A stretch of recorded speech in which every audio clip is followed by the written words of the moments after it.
mom was such a great influence. She was always there. Mothers, you know, like your mother, she's going to be the most important thing like in your life. I think a mom to every young boy's life, to every kid's life, when you're a boy, it means something special. No, great. I always remember my mother, like my wife too. She's a mother too, but it's amazing.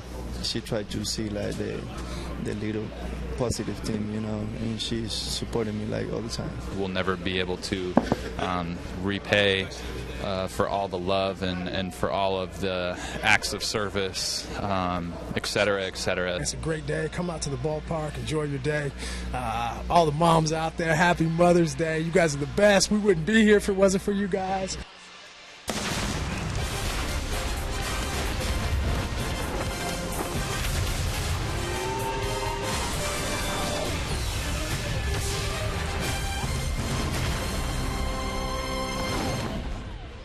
And on this Mother's Day, we greet you from Progressive Field in downtown Cleveland, where the Indians hope to salvage the finale of this three-game series against the Minnesota Twins.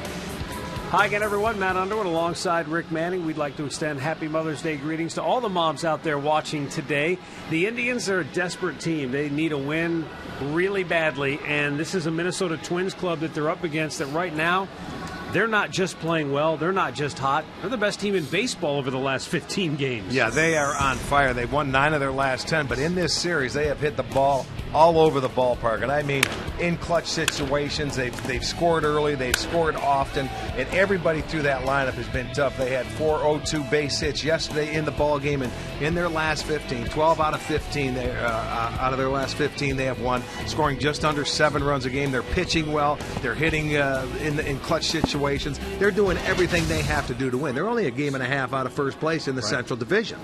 All right, and so for the Indians to hopefully get a win today, not only do they need to score some runs, but they need a solid pitching performance. And Danny Salazar might just give them that today because he faced this Twins lineup back in Minnesota and had success. He had 10 strikeouts in that ball game, Matt. He had an excellent changeup. This is what they need because Salazar has been the Indians' best pitcher. He goes out there and he is 3-0 after an Indians loss. So it should be a great matchup because the Twins are swinging the bat. Salazar's throwing the ball very well. And like you said, the Indians desperately need a win today. They have an off day tomorrow before the Cardinals come to town. So today, a big day for Salazar and the Indians. It'd be important for Danny to throw up some early zeros and hopefully get the offense going because in their last 5 games, the Indians have given up 9 first-inning runs. When we come back here at Progressive Field, more on Mother's Day as Andre Knott joins us from down on the field. Cleveland Indians baseball is brought to you by WB Mason, the official office supplier of the Cleveland Indians. By McDonald's, I'm loving it. By your local Toyota dealers. Visit buyatoyota.com. Toyota, let's go places. And by the injury lawyers at Elk & Elk, proud sponsors of the Cleveland Indians. Call 1-800-ELK, Ohio.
locked in right now. Kipnis will try to score, and he will. And Michael Bourne with a nice diving catch.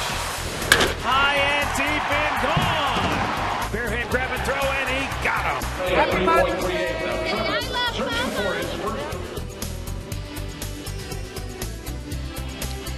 And we welcome you back into Progressive Field on this Mother's Day, where once again Major League Baseball and its clubs are joining the Susan G. Komen for the Cure to raise awareness to help fight breast cancer. And all of the players and various coaches, managers will be wearing pink today, whether it be wristbands, whether it be shoes, sleeves, bats, gloves, the bats. They'll all have the accessories decked out in pink today. And one guy that we know that likes to accessorize is our own Andre Knott, who's down on the field right now. I absolutely like to accessorize. I'd prefer a fan down here today, but I'll go along with the normal accessories that go along. Happy Mother's Day, and we all have our own stories, guys, when it comes to our mother and our relationship, and got us to wherever we've gotten. Brandon Moss, one of the new Indians, has a great story when it comes to talking about his mother and the importance she played in his role in becoming a big league ball player. I think that the cause is something that's, with the pink and then everything, and bringing awareness is something that's great. I think it's something that we should use the platform that we have more often than we do. But to be able to play for something like that on Mother's Day, because my mom's sister, my aunt, had breast cancer twice. So, obviously it's something that's rings true to me very, very dearly. So, I think it's a great thing that we do. And now as far as playing on Mother's Day, I've had some really good days and some really, really bad days. But, I think that it's a great cause. It's absolutely a great cause today. As you guys said, there'll be all kinds of accessories out there. Here's a pink bat for you, Rick. I'll keep it down here nice and ready for you if you want to get hit afterwards. I'll tell you, are there any hits in there? Hey, if there are, I've already had a couple players ask me I was going to say, keep it in the dugout, man. We need the hits. I will keep it close by. I'll keep the pine tar off for right now for you, though. All right, thanks a lot, Andre. And certainly we want to wish all the moms watching today a very happy Mother's Day. And certainly it's a special day on so many different levels, whether it be just recognizing the moms, because, Rick, a lot of us grew up, Dad was a driving force when it came to baseball, but dads have to work, dads are gone. A lot of moms out there caught a lot of bullpens in backyards across America over the years. No doubt about it. Who's the one that would drop you off at the ballpark and, have the sandwiches and the drinks in there to cheer you on? They certainly did. They were a huge part of baseball. Indians take the field behind Danny Santana here this afternoon.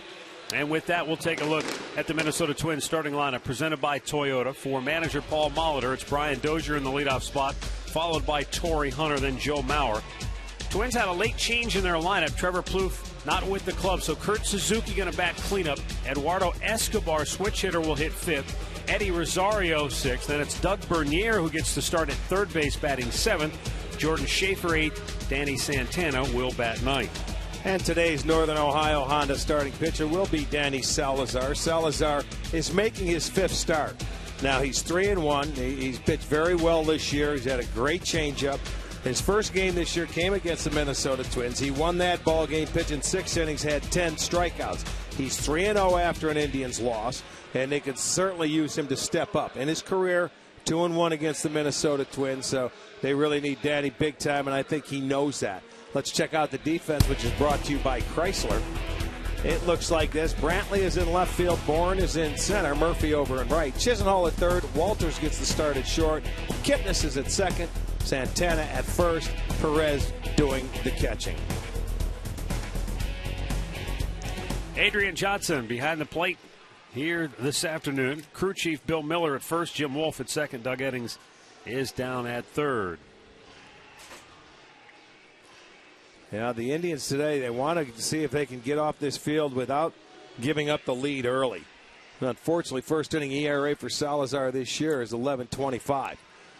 In his 4 starts, he has allowed just 1 home run in every start, but he's had an outstanding changeup in his strikeout total. This guy is unbelievable. 37 strikeouts, just 5 walks.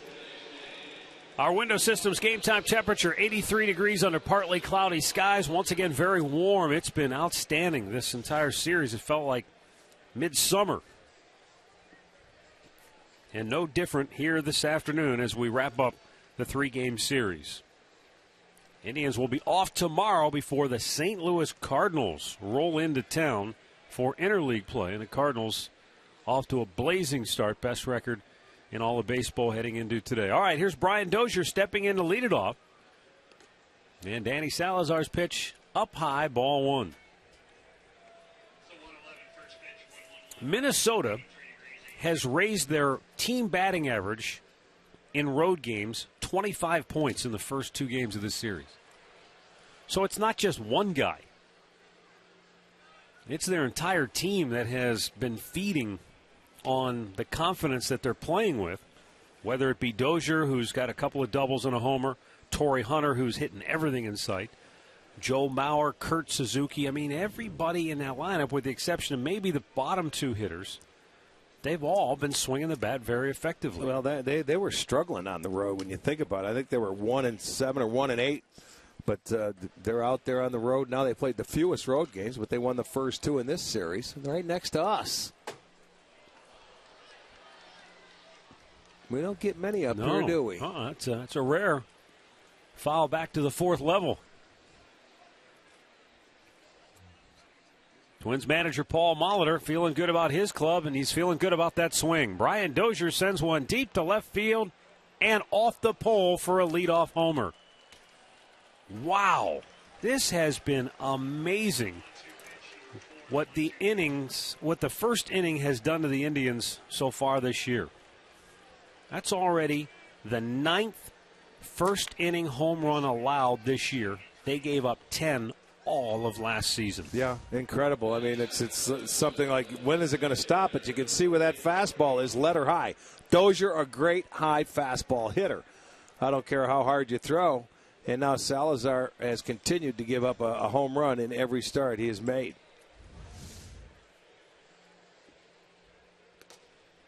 Torrey Hunter takes a strike.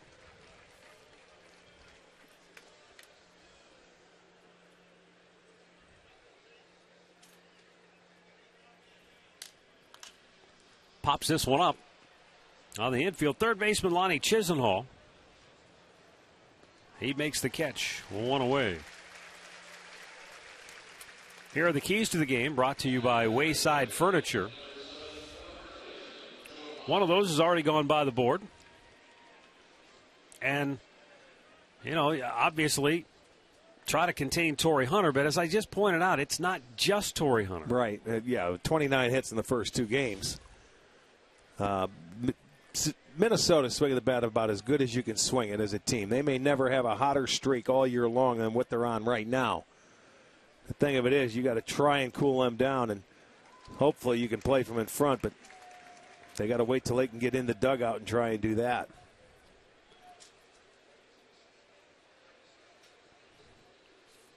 Joe Mauer sends a fly ball toward left field. Michael Brantley near the line will make the catch. 2 down. Let's go down to Andre Nadu, who has more on the Indians' first inning woes this year. They're absolutely woes. The Indians right now have allowed 27 earned runs in the first inning. That's the most of any inning, guys. 47 hits. And on the offensive side, they've only scored 9 runs with 2 home runs to go against 9. And they've got to break a trend today, guys. They're 3-16 when the opponent scores first, and they're already in that situation today. Well, that's the whole thing. We say that they're a much better team when they play from in front. They really haven't had many opportunities to play from in front.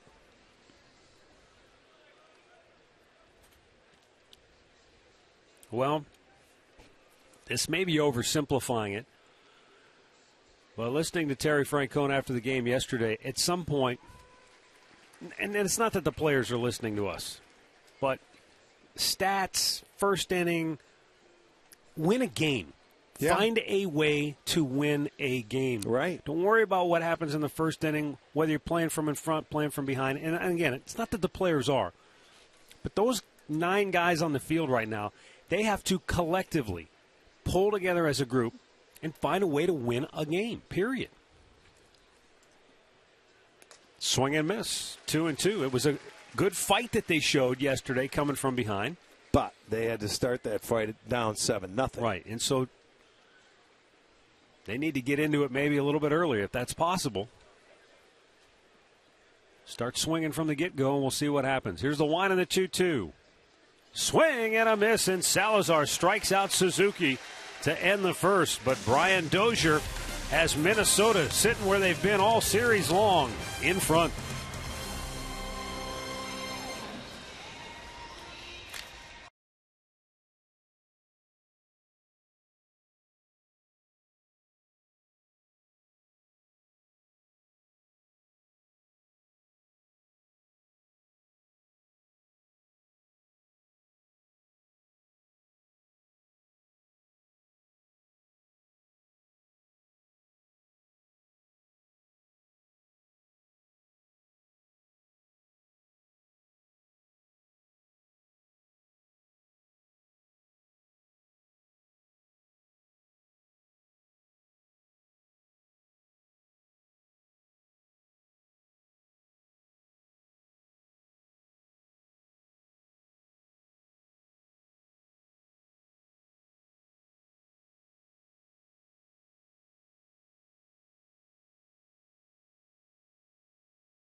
Terry Francona's club got to try to play from behind once again, and the Indians starting lineup brought to you by Progressive Insurance. Jason Kipnis at the top. Carlos Santana second. Look who's batting cleanup. Lonnie Chisenhall, and in his career, a .359 hitter when he bats in the 4-hole. David Murphy fifth. Nick Swisher coming off a 4-hit game batting sixth. Bottom third, Bourne, Perez, and Walters. Today's Northern Ohio starting pitcher for the Twins is going to be Trevor May, 6'5", 240 pounds. He is 2-2 with a .415. He beat the Indians earlier this year, where he pitched 6 innings, gave up 4 hits and 1 run. Left that ball game leading 7-1, and they scored a lot of runs for this guy early. Jason Kipnis taking it's a called strike. Trevor May lost his last start to Oakland. He only gave up 2 runs, but his offense didn't score for him in that game. Kipnis showed bunt, pulled it back. He had the third baseman Bernier playing a little bit. It wasn't like he was playing back, but he was behind the bag and thought maybe he'd take advantage.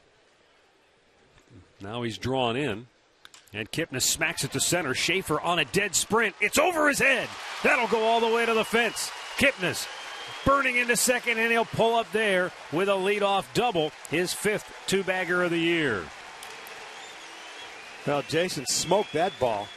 A line drive, and that's a tough play as an outfielder. He got a nice fastball up and out over the plate. And you can see Schaefer trying to get on his horse to get back there, but he hit it just too hard and got it over his head. Kipnis, his 5th double, so comes back with a very good start, and the Indians going to try and answer. Carlos Santana will step in with the leadoff man in scoring position right out of the gate as the Indians try and come right back and respond.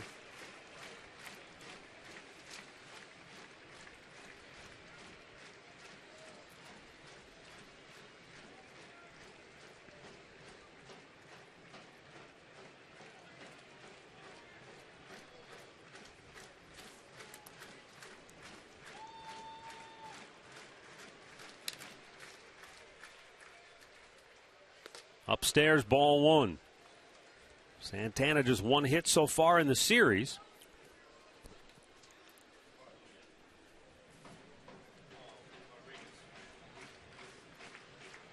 Outfield deep. The 1-0. How that is hammered foul. And way foul. You don't see too many up there. He was way out in front of that one. Trevor May, high fastball, the curveball, and a changeup. Yeah, there's not many foul balls hit up in that area.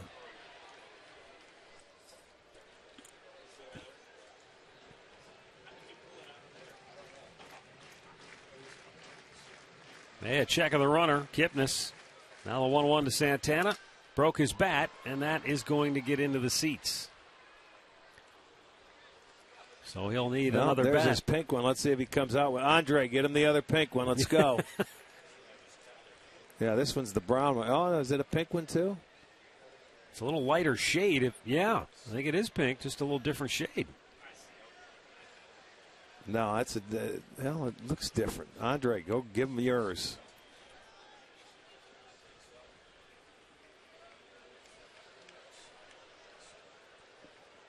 Carlos just 3 out of 18 since moving into the 2-hole in the lineup.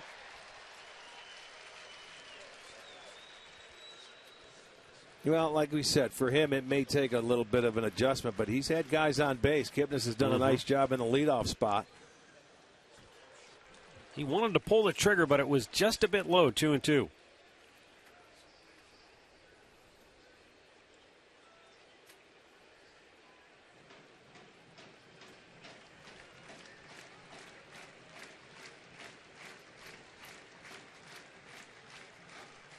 Now the 2-2 offering. Hit hard and by Mauer down the right field line, cutting it off Rosario. Kipnis around third, going to be waved home, and the ball got by Rosario. Santana will glide into second base, and the Indians have come right back to tie the game at 1. Give Santana a single and an RBI, and he'll go to second on the misplay by Rosario. Yeah, that ball was smoked. Santana, he kept his hands back, and I mean, he just smoked that ball down and away. Fastball, 92 mile an hour. Hits it by Mauer at first base. It should have been a single and an RBI, but the misplay by Rosario allows Santana to get into second base. And the nice thing, they come back, respond on the first 2 hitters of the game. I think they realize offensively, we can't let Minnesota start teeing off like they have the first 2 games. We got to come back and get after it and get after it early. We'll see if they can make him pay for the error now as Brantley takes ball 1 up high. If they can just get him over, get him in, situation where the Tribe can come right back and take the lead. Of course, with Brantley at the plate, you're always looking for more than just a get him over. Takes in the dirt, 2-0. Michael has hit in 9 straight games. Batting an even .400 during this tear, as you see the numbers there.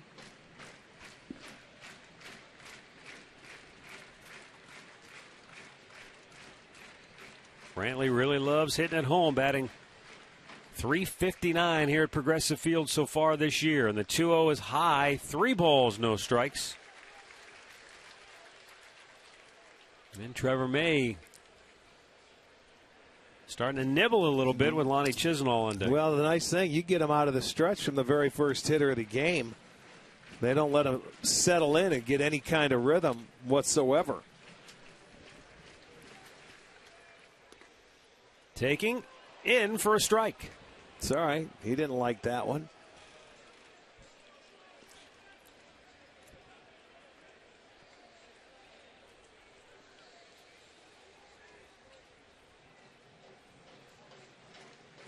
Santana, the runner at second base. Outfield pulled around toward right. 3-1 offering. Well, he came down and in with the 3-0 pitch, and then he goes up and away. Take a look at it on our Nissan pitch tracker. Up and away fastball. That's not the one Michael was looking for. He's trying to pull a ball in that situation. That's a pitch he would hit to left field or try and drive it to left center. He's going to wait one more turn and see what he can do here on the 3-2 pitch. The payoff. Inside, ball 4. So the first 3 Indians have all reached safely here in the bottom of the first inning. And up comes Lonnie Chisenhall. Let's take a look at the Twins defense, which is brought to you by Chrysler. In the outfield, Escobar gets the start in left. Schaefer's in center, Rosario in right. Bernier at third base, Santana at short. Dozier is at second, Mauer at first with Suzuki catching.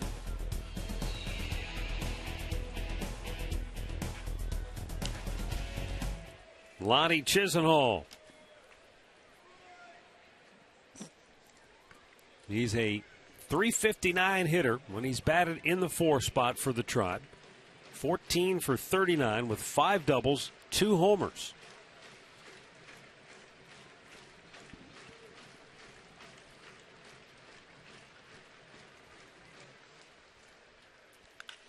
Sends a high pop, shallow right. In comes Rosario.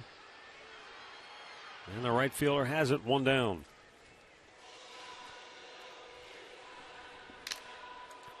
Lonnie back to the dugout. That's one of those pitches, I think, as a hitter. It was a good pitch, something he liked, and he just popped got it under it. Yeah. Just a hair. He got something he was looking for. Just didn't center it. Here's David Murphy, who came off the bench yesterday and hit a big 2-run homer to try and spark the Indians to a comeback.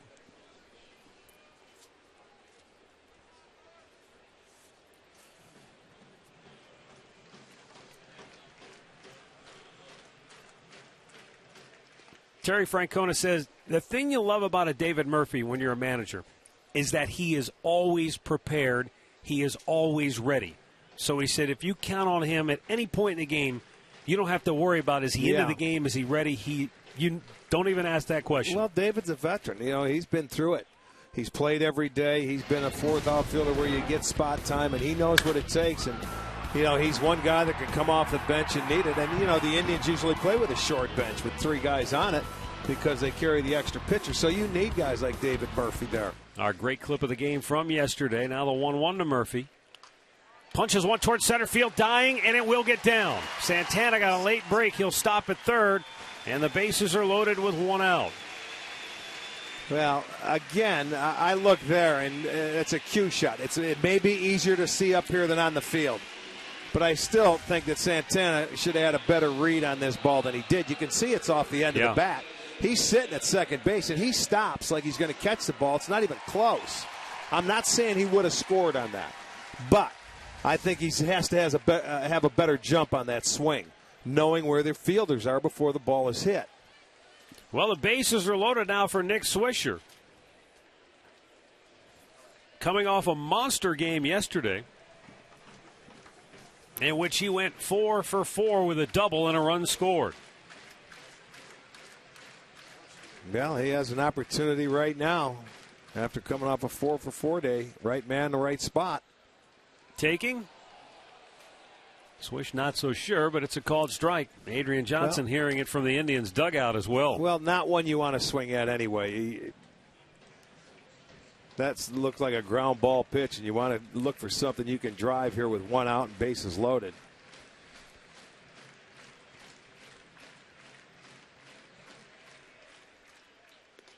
And he waves at one. Looked like he wanted to stop halfway through and couldn't do it. Now he's in an 0-2 hole. Well, he changed the eye level. He started him out down, got the strike. Now he elevates, and that one was out of the strike zone, but he got him to chase it.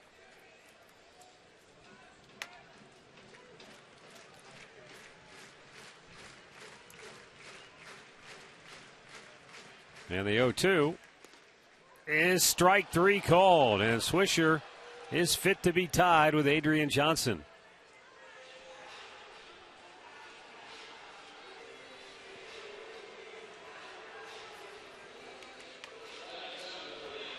That'll bring up Michael Bourne. Well, he goes down and in. Was this a changeup? That ball looked a little low to me. He's got a legitimate beef, and we're going to have to keep an eye if he calls that pitch or stays down in the zone all day long like that. But as a hitter, he thought the first one was questionable. I thought the first one was better than that last one. Michael Bourne looks. That's inside ball 1. Santana's at third. Brantley's at second. Murphy at first. 2 down in the first. Indians have come back to tie it, looking to take the lead, and Bourne sends a lazy fly to center. Jordan Schaefer will make the catch. Indians get a run on 3 hits. They leave them loaded.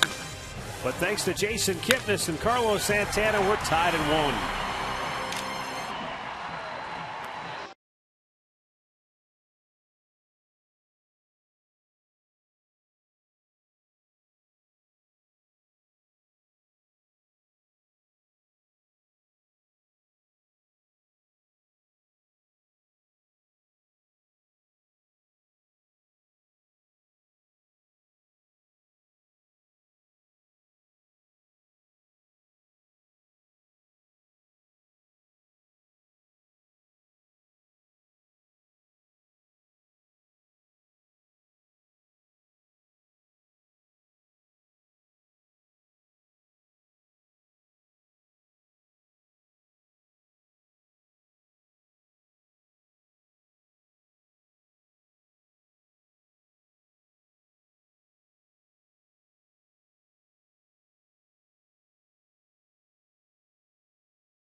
1-1 second inning.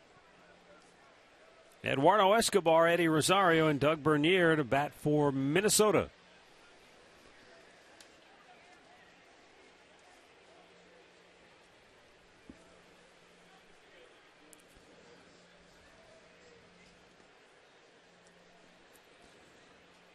Called a ball.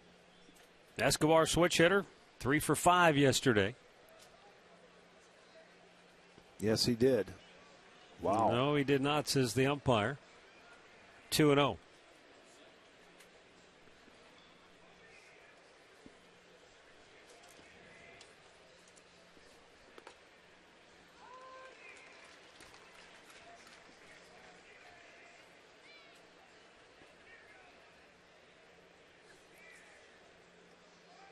Swung out and missed. Boy, Escobar can take some wild hacks, can he? Well, that's the one he wanted to swing at on the second pitch.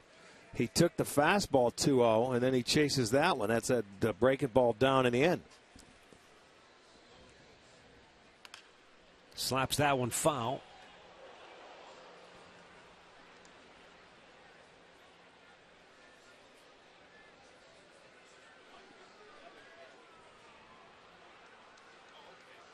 And Danny Salazar goes back to work here with a 2-2 count. Swung on and missed. He struck him out. Boy, did he pull the string on him nicely for his second strikeout of the game. You know, when you throw as hard as Salazar does, and this changeup has been really lights out, unhittable. That's going to be our Circle K strikeout of the game. And for Salazar on the year, that is 39 strikeouts and just 5 walks. He is averaging, you know, almost 13 strikeouts per walk. He's done a remarkable job. That changeup has been very good for him. He just has to keep the fastball out of the middle of the plate. He's got such a good fastball when he sees guys swing and miss like that. Well, he does, but, you know, it's straight. Little tapper right back to him. Easy play, 2 down.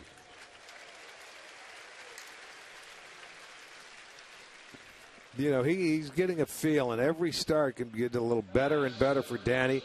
He's working on. He also incorporating a curveball into that repertoire now and a slider. So when he starts getting a feel for his pitches, this guy can be unhittable at times. Averaging almost 13 strikeouts per 9 innings. Yep. A little bit outside. Doug Bernier was a late addition to the starting lineup, though he was probably prepared to play. Trevor Plouffe had left the team. They expected him back. Weren't sure if he was going to make it in time to get here, and obviously he did not. So now, because in the original lineup, he was hitting 4th. Plouffe was. Yeah. So that switched the whole lineup. Obviously, he didn't get to the ballpark on time. Now the 2-1. Outside. 3 balls and a strike.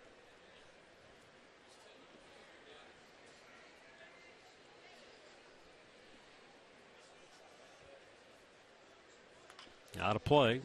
Bernier just got called up recently when Eduardo Nunez was placed on the DL. So most of his numbers this year have been at the AAA level.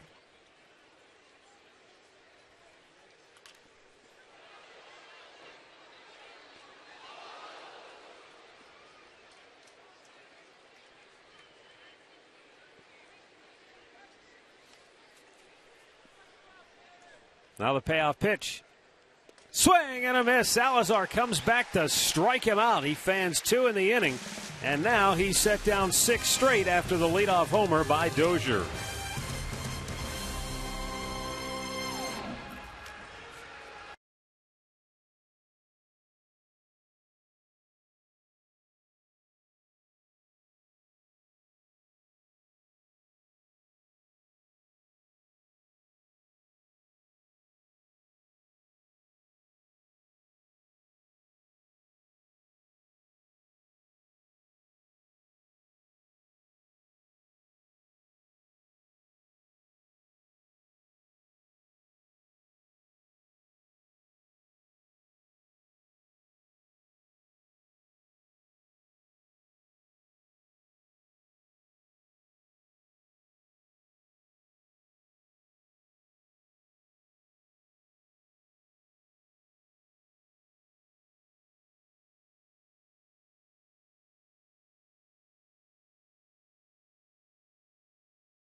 Bottom of the second, Roberto Perez, Zach Walters, and Jason Kipnis due for the Tribe.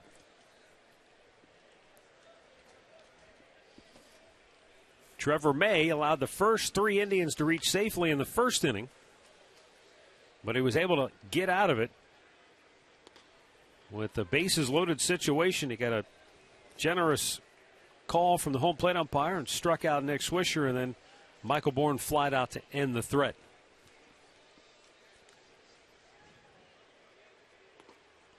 But the way things have been going lately, you can't look at the glass half empty. You've got to be thankful that they were able to respond, come right back, get a run on the board. Right, the opportunity was there. Swing and a miss, 1-2.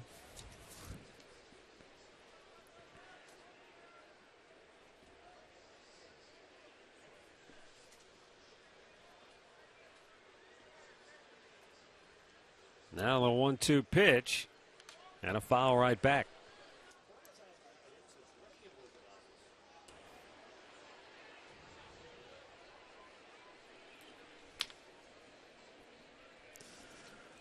Trevor May has been a guy blessed with good run support. He scored 27 runs the last 3 times he took the mound up until his last start. In the dirt. That always makes it a little bit easier to go out there when you have a little lead. You can relax.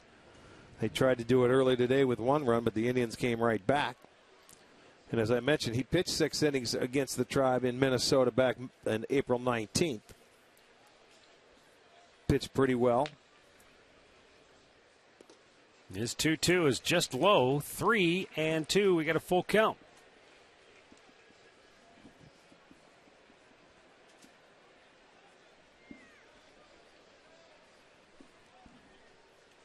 Payoff. Ball 4. So Perez able to work the count well. Gets a walk. And that'll bring up Zach Walters. And, you know, they always say walk's as good as a hit. Well, when you're in an 0 for 12, walk is every bit as good as a hit. No doubt. You can get live Indians baseball all season long with MLB.com at bat on your smartphone or tablet. Stay connected with live radio broadcast stats, breaking news, and more. Download MLB.com at bat, the #1 app for live baseball. Here's Zach Walters, switch hitter. Takes low, ball 1.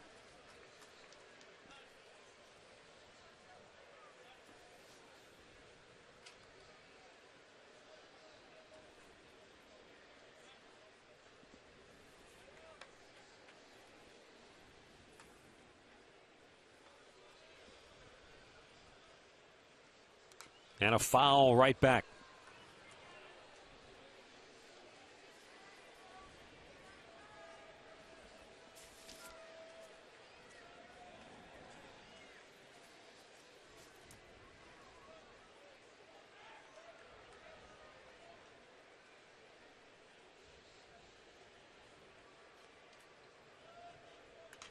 Walters pops it, foul. That'll get out of play. Walters with the oblique strain in spring training that sidelined him, and where he started on the disabled list this year.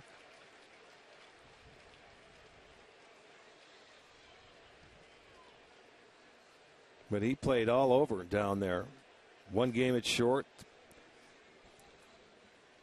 He appeared at 4 games at third, a couple at second, a couple at first and left field. Almost what Mike Aviles does here. Well, that's what they were working on with him in spring training. And, right. You know, and Terry Francona said, look, it's not easy for a guy to bounce around and jump, you know, bring a different glove with you to every drill you go to. But, you know, they look at it, hey, for him, the way this ball club is constructed, that's his best opportunity. And he doesn't have one natural position, so it certainly is. He goes down as a strikeout victim. That's number 2. For Trevor May. Stat of the game is brought to you by Buick, and Jason Kipnis going into the leadoff spot has certainly changed the dynamic of the lineup, and he's really taken off with it. He's given the lineup a lot more energy at the top of the lineup than what they had earlier. And you're right. He feels comfortable. It hasn't bothered him one bit.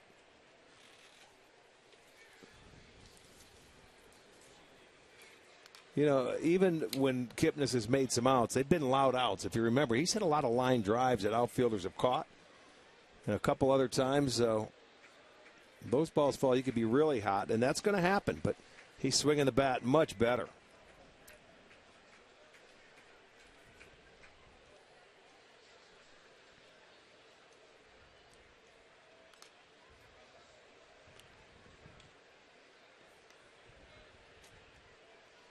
I guess the thing that I'm seeing, and a lot of it is probably a product of being healthy and the mental confidence that goes with that, but his swing just looks short and right to the ball. No wasted motion or energy. Well, he told you before, too, I'm not feeling for it. And that comes with getting out there and playing games and realize that I can swing and it's not going to hurt. Right back up the middle. It's scooped nicely. They get one at second base. Cannot turn the double play, but, boy, that was nifty glove work. That shortstop by Danny Santana, who went up and, first of all, he's able to make the short hop pick, and then they had the presence of mind to scoop it to Dozier to get the lead runner. Yeah, I thought he was going to go to first base, and this ball right past May, and he makes a nice scoop and a little flip there, and Dozier was wise to just hold on to it. He would not have had a chance at Kipnis. They get the lead runner. There again, I don't know if anybody's on if they're playing Kipnis in that spot, but that was right over second base, up the middle. We talked about earlier how many times you see hitters hit it right over the bag in the middle, and it becomes an out now that they start shifting people. Never used to be that way. You hit one over the bag, and you expect a base 9 hit. times out of 10, that's a hit. It used to be, yeah, up the middle. If you get it past the pitcher. That is changing more and more every year.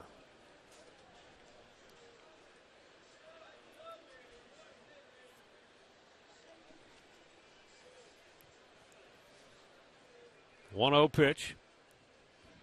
Kipnis leaning towards second, but all right. So here's my loaded question of the day: then, if you see that guy playing up the middle, why, as a hitter, can't you just adjust your sights to the left of him and take advantage of that hole? Look, at hitters, they're just getting used to all these shifts and everything. You don't want to start putting that in your head. Let me redo this when you get up there. Especially, Kipnis had 2 strikes on him on that time. You're just trying to put the ball in play. Right.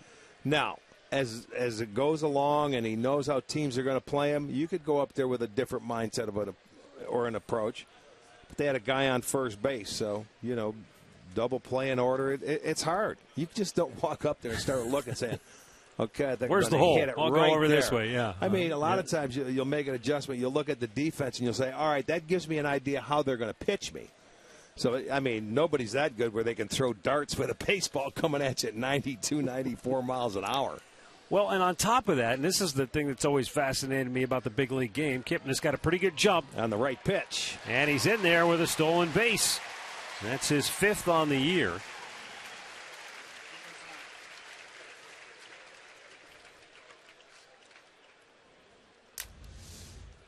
It was going to be a close play. Suzuki got a pretty good throw down to the bag. Yeah, the difference in that is he picked the curveball to run on. It's not that he knew they were going to throw that pitch, but that's the right pitch you want to run on. That gives you a split second more to get into second base instead of the good, hard fastball. Finish the point, though, about hitting and trying to figure out what they're trying to do. Sometimes you may have it figured out and the pitcher misses his location. Right.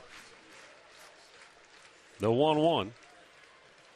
Which is why I've heard guys say sometimes, man, I can't believe they were pitching me in right there. Well, then you go look at the video, and the catcher set up away, and it was the pitcher who just missed his spot and came in with it. Yeah, you can't figure it out sometimes because when catchers call pitches, if pitchers can hit that glove every single time, there'd wouldn't be many hits, would there? No, there wouldn't be. There'd be very few hits. The 1-1. Popped right back and over the screen. And then once again, too, when you're hitting, you go out there, days you feel good, days you feel bad. When you get pitches to hit in an at-bat, a lot of times you'll foul them off as a hitter instead of hitting them what you're supposed to do. When everything's going well for you, you feel good and you're hitting the ball, they fall.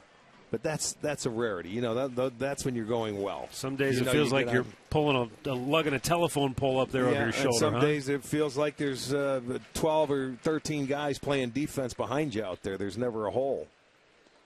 Santana down swinging to end the threat. We've played 2 here in Cleveland. Indians Twins tied at 1.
May 22nd, the Indians will open up their series against the Cincinnati Reds. It'll be a post-game fireworks show, our first one of the year. How about that? That's coming. Gotta love it. End of May. Fireworks. Let's go. Visit Indians.com. Danny Salazar misses up and away, ball 1 to Jordan Schaefer, who's 1 out of 8 so far in the series.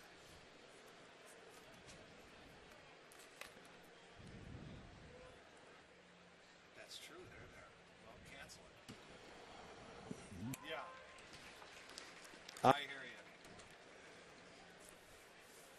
Either that or you can just let them go. Get started as early as possible.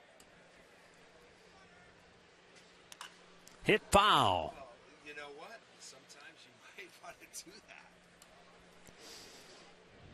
Yeah, it looked like Schaefer might have dinged up his bat a little bit, so he'll go get a new piece of lumber. 1-1 our score. Leadoff homer by Brian Dozier to start the game. Gave Minnesota the lead. Indians came right back. Bottom of the first, Carlos Santana singled home Jason Kipnis, who had doubled the leadoff for the Tribe. Danny Salazar has set down 6 straight since that leadoff homer. And now he has struck out 4, including back-to-back hitters. Well, Danny, he has the strikeout pitch working. Already with 4, just starting the 3rd inning. Again, another changeup.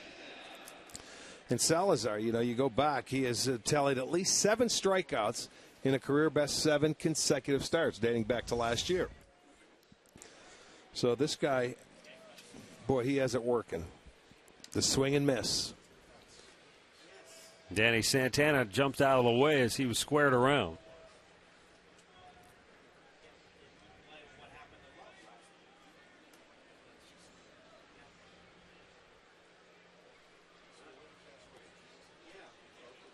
That fastball missing, 2-0. Well, I think Danny Salazar is proving, though, if you've got especially if you've got a really good fastball, sometimes you only need just that one off-speed pitch. You might have another one to show hitters occasionally, but well, that's what he's working on. That curveball, you know, you throw much less of the time. but you do take some hitters off different pitches and give them one more thing to think about.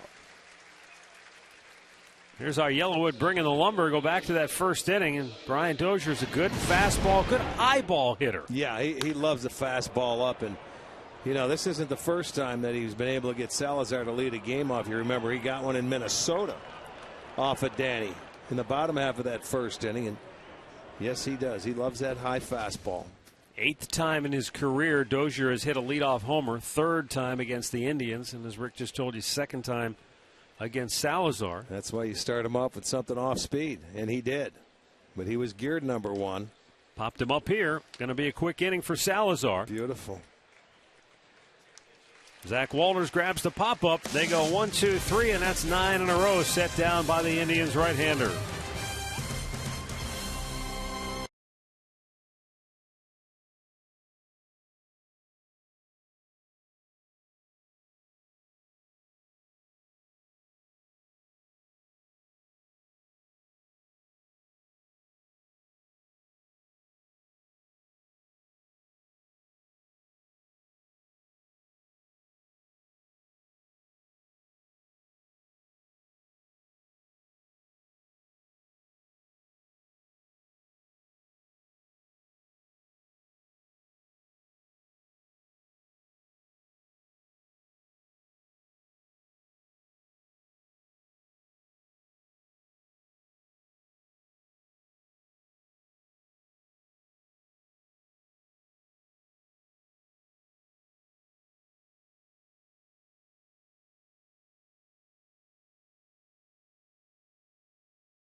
Stay tuned later in the game for Miller Time, brought to you by Miller Lite.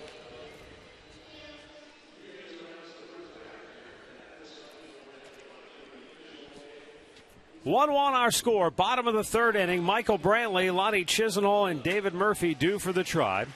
Trevor May has had some traffic. He gave up 3 hits in the first, got out of a bases-loaded jam after the Indians had tied it. And a leadoff walk that he had to deal with in the 2nd inning, but he was able to escape trouble without allowing the Indians to take the lead. Now Brantley sends one over the bag, but foul. Yeah, just missed. It was awfully close. Look at, he's taking a good look at it, but it looked like it was, a couple of inches foul. Almost on that corner of the bag, the right corner.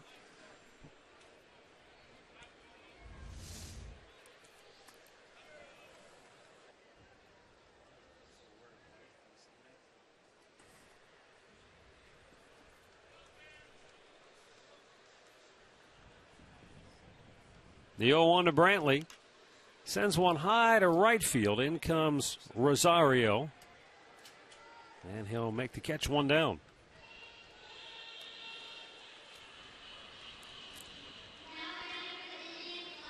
The injury report today brought to you by the injury attorneys at Elk & Elk. St. Louis comes to town Tuesday. They'll be without Matt Carpenter, although it looks like he might be ready to rejoin the team. Detroit. David Price says he's going to make his next start. But yeah, boy, he stepped on a bat. Did you see that? I did not see it, no. Stepped on a bat backing up home plate. The team you have to feel a little bit sorry for. And, Tampa? And granted, there's no crying in baseball. but and partly because we all like and admire Kevin Cash from his days here, but I mean they're like falling left and right. That's out of play.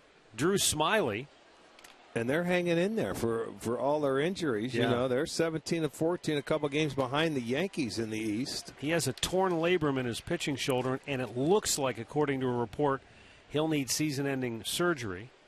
They've already lost Alex Cobb to season-ending Tommy John surgery. Matt Moore is coming back from Tommy John surgery. There's a fly ball hit to deep left. And a catch made by Escobar on the warning track. 2 down.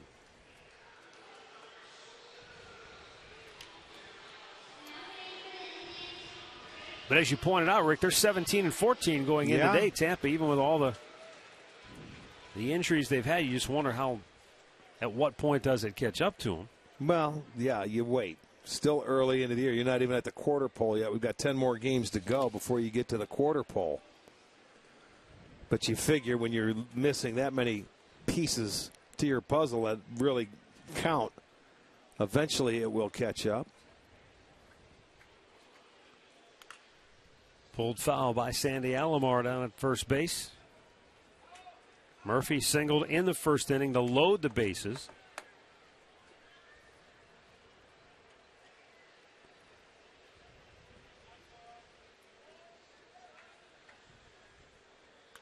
Smash to left. Yeah, just hit it where it's pitched, Murph. First one, he got it off the end of the bat, but got it into center field. This one, he stayed on nicely and just slaps it to left. Take what they give, and he did. He's 2 for 2. The Indians now with 4 hits. Murph has a couple on the high fastball away. That's about all you could do with that pitch. But when that ball is elevated, you can see it's a little easier for him to just slap it that way. He didn't have to go down. You use his legs to get there. But we've seen him do that as well. Oh, yes. Last year he was remarkable when it came to 2 strikes. Nick Swisher looks at a ball up and away. Swish and home plate umpire Adrian Johnson were not on the same page his first time up. So far, that was the at-bat of the game because he had bases loaded and just 1 out. And he started off the first pitch he thought was low and the last pitch. So he disagreed on 2 out of the 3. Change up away. Nice pitch by May. Evens the count of 1-1.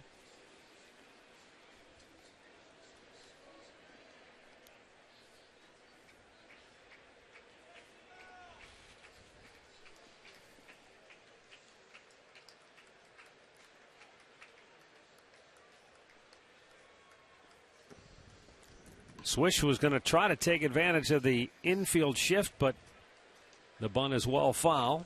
And now he's behind in the count 1-2.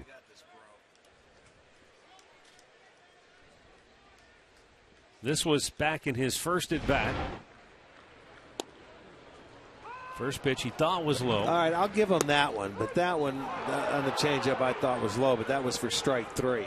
He couldn't believe it. And then his second pitch, he went out of the zone and swung at one up there, so he felt he didn't have anything to hit in that first at bat.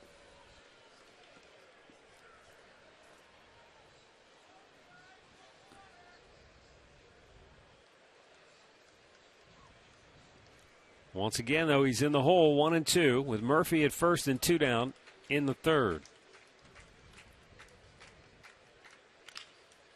Pulls that one to Mauer. Easy play, ends the inning. And after 3, we remain deadlocked at 1.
Back here at Progressive Field on this Mother's Day, a 1-1 ball game as we go to the 4th inning. Torrey Hunter will lead it off, and he takes a breaking ball in there for strike 1.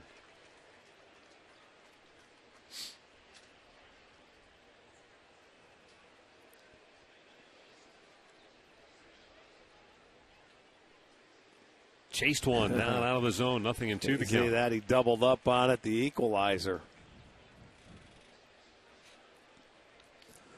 The hitter has to get geared for his fastball. He throws too hard not to.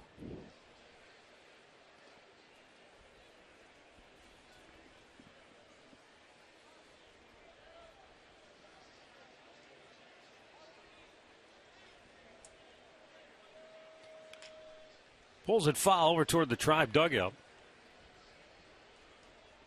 Time to take a look at our Levin player profile. Torrey Hunter out of Pine Bluff, Arkansas. He was an option quarterback in high school, and he was a really good one. And he drives this one to deep center, but back to circle under it is Michael Bourne. 1 down.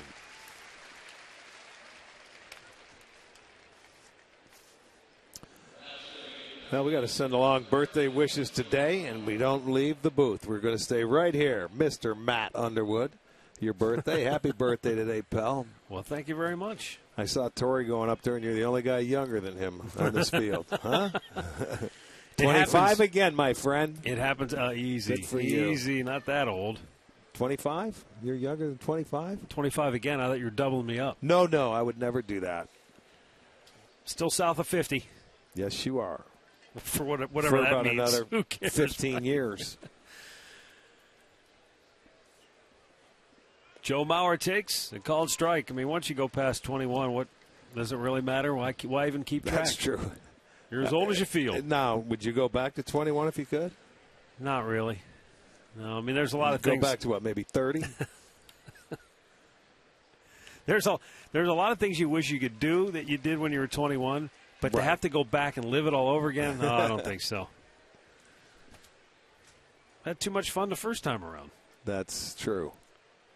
I bet. The 1-2. Swung on and missed, and Danny Salazar just continues to mow him down. That's 5 strikeouts for Danny.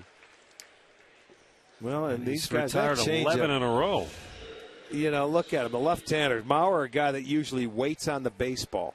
But that's how good his arm action is on that changeup, Matt. He comes out there, and they think it's the fastball, so you have to get it started. But by the time that gets there, they're nowhere in sight.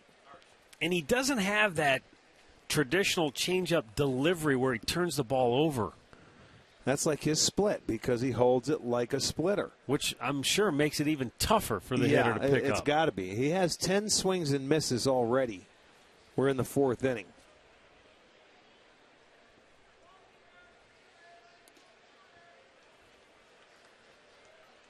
Two 2-0 the count here on Suzuki.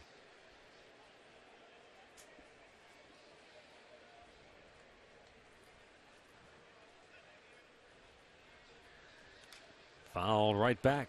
Something came off. Must have been that thumb down it or something. Yeah. Exactly what it was. He's putting it back on.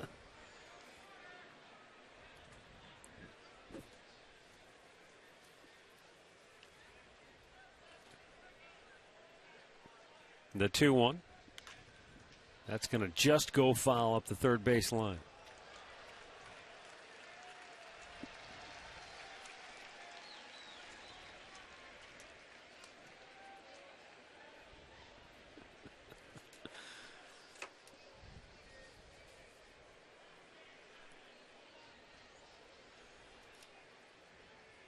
The 2-2 pitch.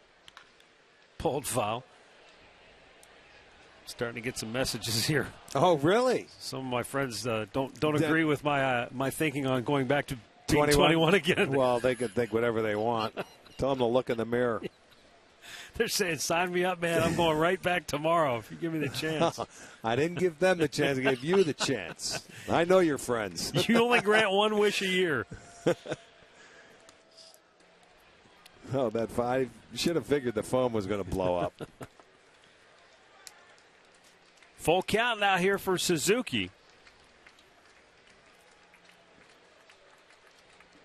Salazar's payoff pitch.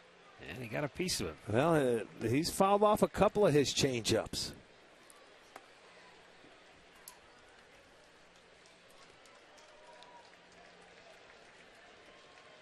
I mean, Minnesota, one hit. That was the leadoff home run by Dozier to start this game off. Picked on a high fastball. Other than that, Salazar, perfect. 5 strikeouts, no walks. Q shot off the end of the bat, and that will stay foul.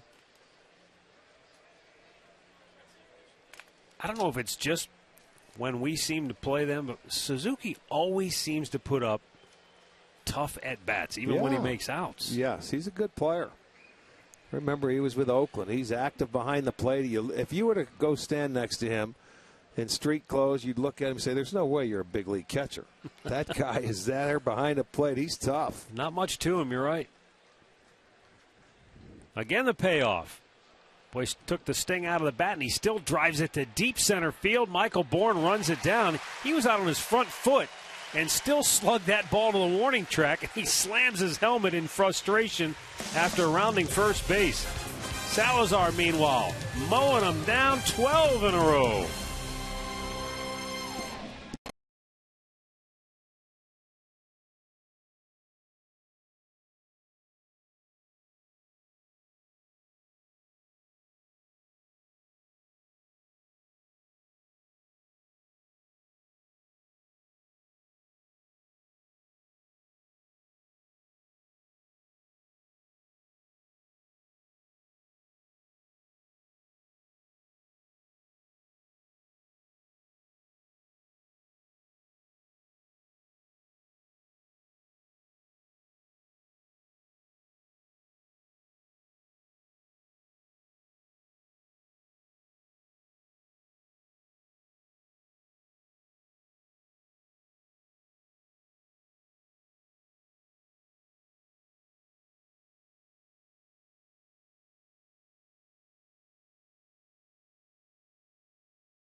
Innings. You know what? You make one statement, and a lot of stuff happens here. Yeah, in between innings, we got the Danberg kids down here. Comes Big Al delivering the birthday cake. Not to be denied. Beautiful. That was really good too. He's got he's drinking the wax candles. Well, the wax candles. I'll tell you what, I got to see where that cake. Light beer. Oh, it is. The wax candle says it's a light beer can.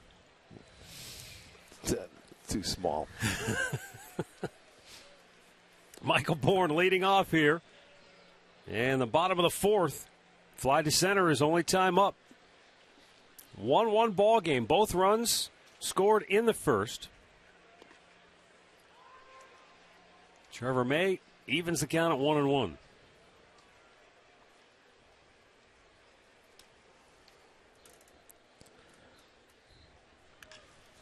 Pop to left. Back goes Escobar. Tell you what, Rick, the ball's really carrying today. It's warm. You're right. There's a little carry to it. Our T-Mobile game changer, Bryce Harper. Well, we've talked about how hot the Twins are. This guy's in another world right now. 11 home runs on this season. Yeah, he's having a terrific year. How about yesterday? When you talk about a game changer, he hits a 3-run walk-off home run to win the game against Atlanta. 3 minutes later, Pierce hits a 3-pointer against Atlanta. In Washington, the Wizards beat the Hawks. Yeah, the Wizards beat the Hawks. So 3, 3, and 3. It's unbelievable. Maybe unprecedented in the annals of sports history. We'll have to check that with Tom Bochenik. He's already He's already looking at it. He's already digging. Roberto Perez drew a leadoff walk in the second. You know, I'll tell you what, Trevor May's done compared to what we saw last year from him. He came up, he spent a lot of time in Rochester, made 18 starts, but with Minnesota, he went 3-6 and his ERA 7.88.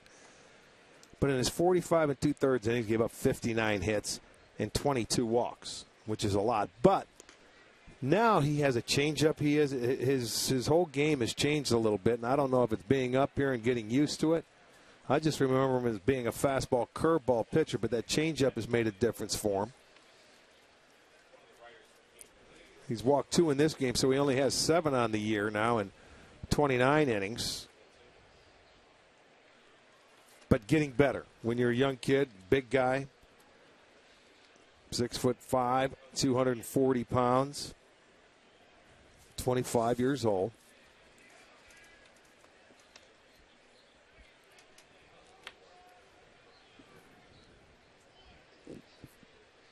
Now the 2-2. Well, the voice has changed, but the thought remains the same when it comes to Minnesota pitching. Rick Anderson, the longtime pitch coach, was throw strikes, don't walk people. They walked 79, fewer than their opponents. Strikeouts, though, they don't have a lot of strikeout pitchers necessarily on their staff, but sometimes that's a little overrated, I guess. Well, I mean, strikeouts look sexy in the stat column, but if you get outs, that's the name of the game. Right. He's made a mistake today. The guy he's walked twice is Perez. He walked him leading off the second. Now here with 1 out in the 4th. No, that gives him 3 walks on the day. Brings up Zach Walters, who's still looking to put a ball in play. He's 0 for 4, and he has struck out all 4 times so far this year.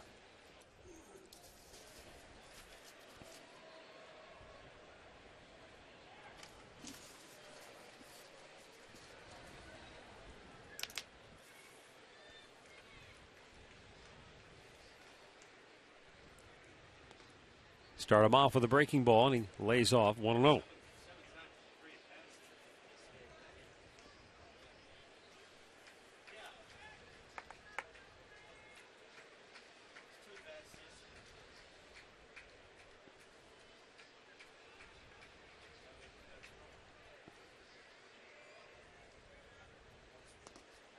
Down and in, 2-0. That's what happens, I think, when you get a knock as being a free swinger. They're not going to throw you strikes because they don't have to until you prove to them that you'll lay off, which maybe now he tips the count. Maybe he'll get something he can let her rip at. Well, now you can get a little more selective and look for your pitch a lot more. Pop to left, and Escobar will make the catch. 2 down. Well, 10,000 fans will receive a 1975 replica jersey. That'll be courtesy of Shears. That'll take place Saturday, May 23rd. The Cincinnati Reds are in town, and those red jerseys, man, they're cool. Those are the ones I used to wear back in the day. Go to Indians.com for ticket details.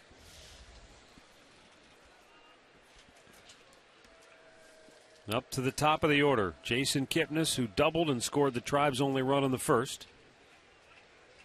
Reached on a fielder's choice in the second, stole a base, but was stranded at second.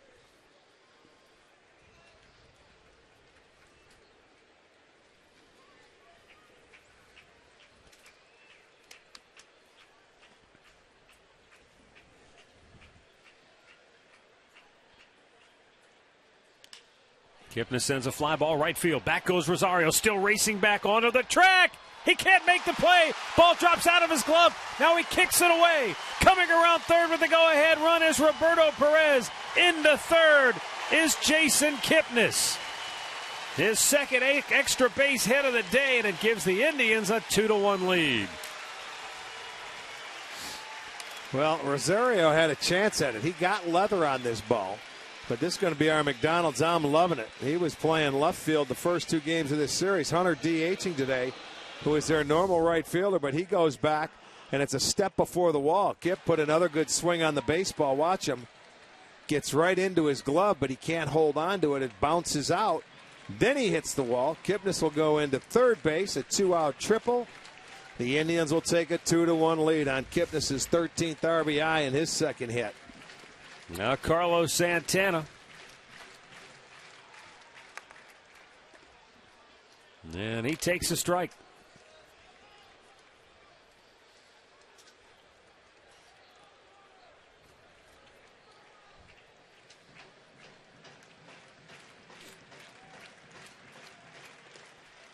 He checked on a ball that was high. 1-1.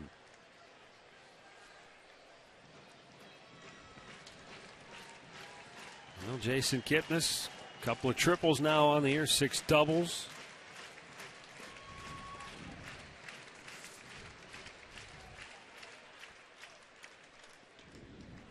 Santana guts and misses, and he was behind 1-2.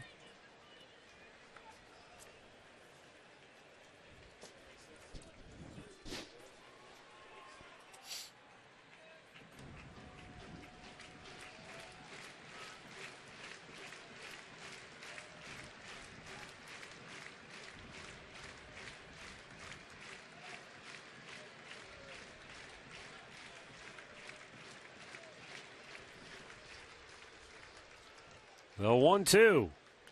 Santana pops it high and foul, and that will get out of play.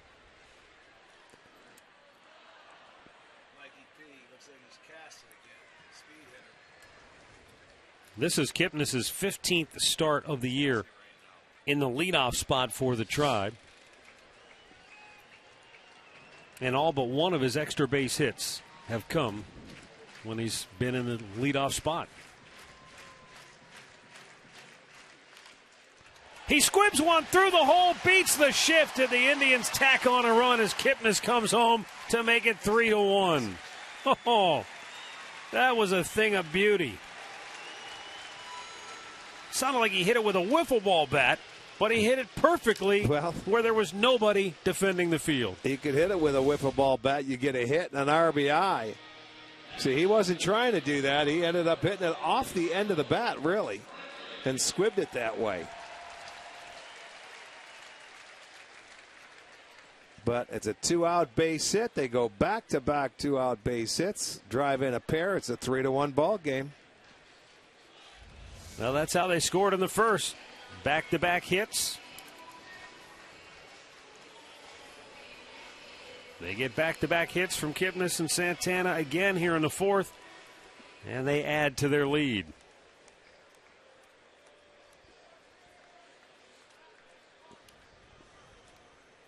And now Michael Brantley, who flied to right, his first or his second time up. He drew a walk in the first.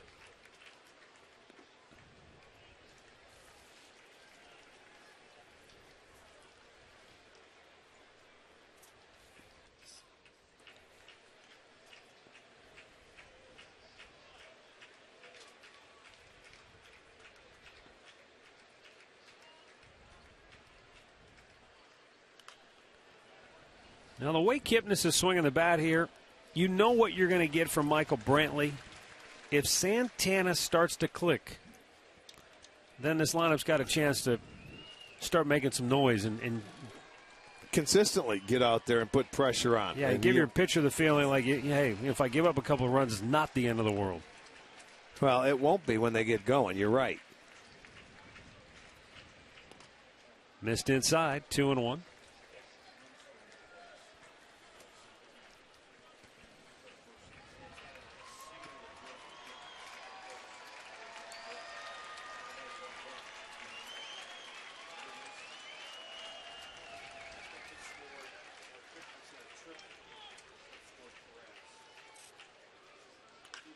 Pulls it fair over the bag at first. Down the right field line, kicks off the sidewall.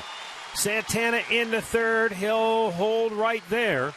Indians at the corners now with 2 outs. So this has been an impressive 2-out rally here for the Indians to take the lead and then add to it. Well, if you remember last at-bat, Michael rolled one down the first baseline just foul. This time, he doesn't miss. He keeps this one inside the bag. You can see Maurer coming off, and it goes right over the bag. It hits that sidewall and deflects out.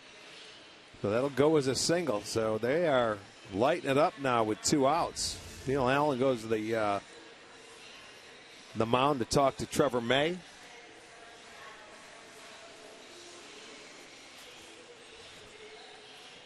Keep it rolling. Well, the batter will be Lonnie Chisenhall, who flied to right in the first. Sent one to deep left in the third.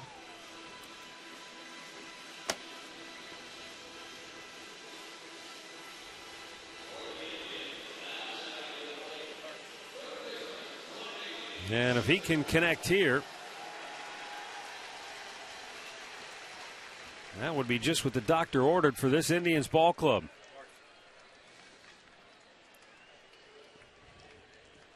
Carlos Santana, the runner at third base. Michael Brantley now over at first. He'll be held by Mauer. This is a spot where Brantley sometimes likes to run to get in a scoring position. With a left-handed hitter, you want to keep that hole open or get into scoring position.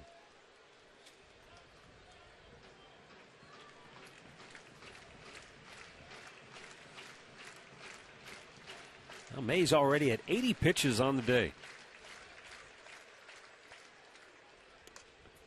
Missed inside, 1-1. Well, 3 straight 2-out base hits. They had one last inning that really didn't do any damage, but 4 2-out hits already. You like that?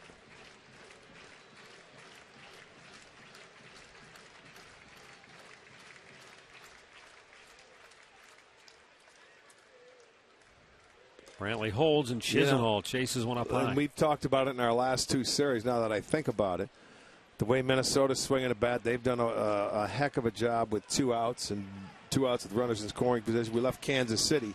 Those guys have been very good at it all year long. You know, hitting with 2 outs. When offenses are on a roll, boy, when a pitcher has a chance to close out an inning, they never let him do it, and they make him work extra hard to get through it. Brantley takes off. No throw by Suzuki, and Michael with his 5th stolen base of the year. So he does get himself into scoring position, as he is prone to do, especially in these situations with 2 outs. Well, they just were not throwing through, period, with the man on third base. They could have. It's with 2 strikes, so now you have one more man out there. Chisenhall drives it to deep right field. Goodbye. Lonnie Chisenhall with a 2-out, 3-run homer, capping a 5-run 4th inning for the Tribe.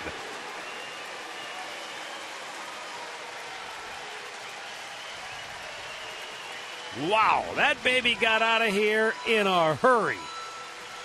And Lonnie Chisenhall, who I told you at the outset, has very good career numbers in the cleanup spot. Not a lot of playing time there, but now 15 hits in 42 career at-bats, including 3 home runs out of the 4-hole.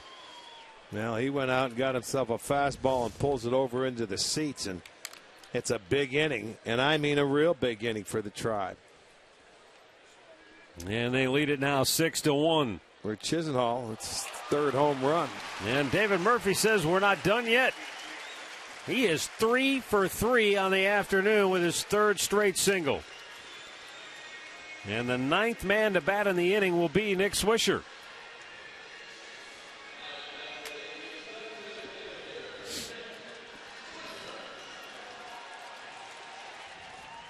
Five straight hits in the inning.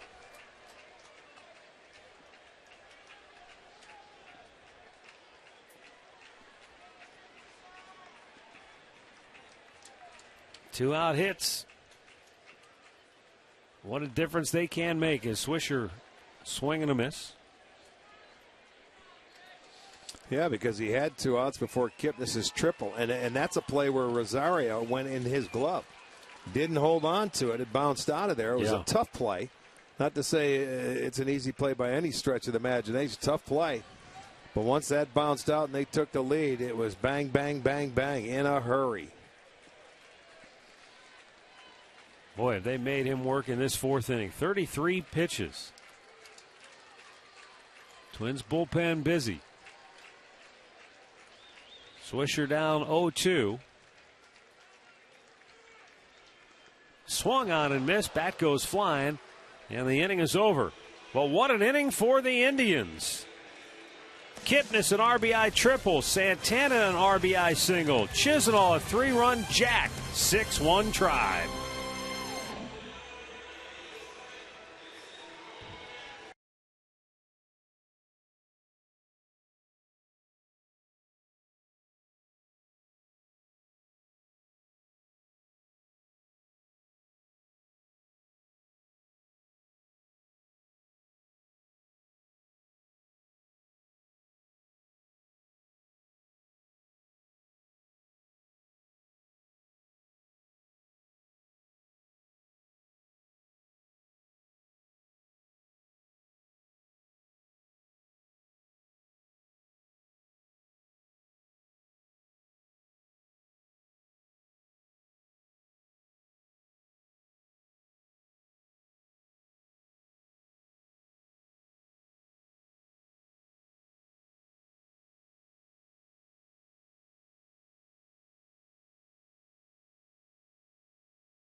It's brought to you by your Northern Ohio Honda dealers, by the Cleveland Clinic. Call for an appointment today. And by the game-changing all-new Ford F-150. The future is tough.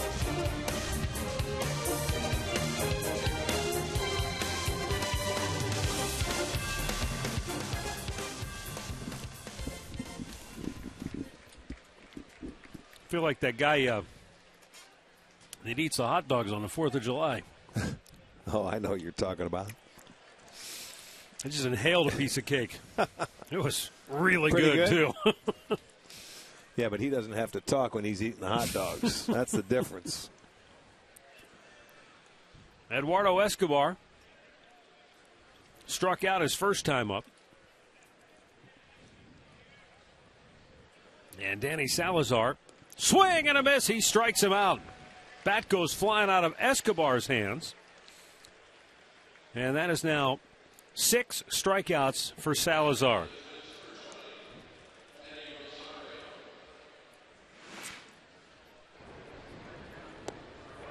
Time for our AT&T U-verse rewind. Danny Salazar. 3, 4 changeups, all off-speed pitches there. He has 6 on the game. That was 4 of them. That's 43 strikeouts now. And this is 5th start of the year. Most by an Indians pitcher since Sam McDowell in 1968. Yeah, he has that kind of stuff, boy. And the things that you like about it, the walks. 5 walks, 43 strikeouts.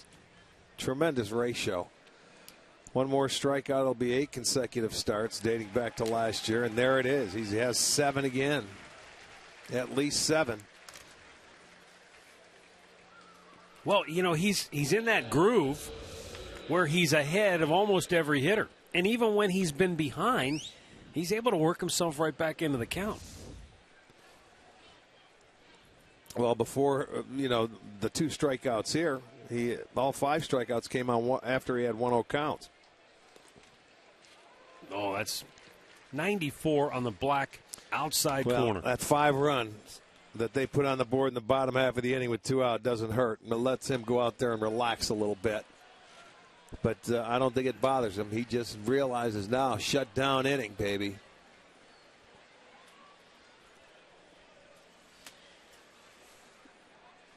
You also wonder, too, Rick, if he isn't finally starting to reach his full potential as a starting pitcher, because we're seeing start in and start out. Now he's carrying it over from one to the next. He's being a lot more consistent. Remember the last couple of years, he'd be good one time, and then the next time his stuff wasn't as good. That's why I find it so strange when he came in there to fight for that number 5 spot in spring training. He didn't take the bull by the horns and pitch like this.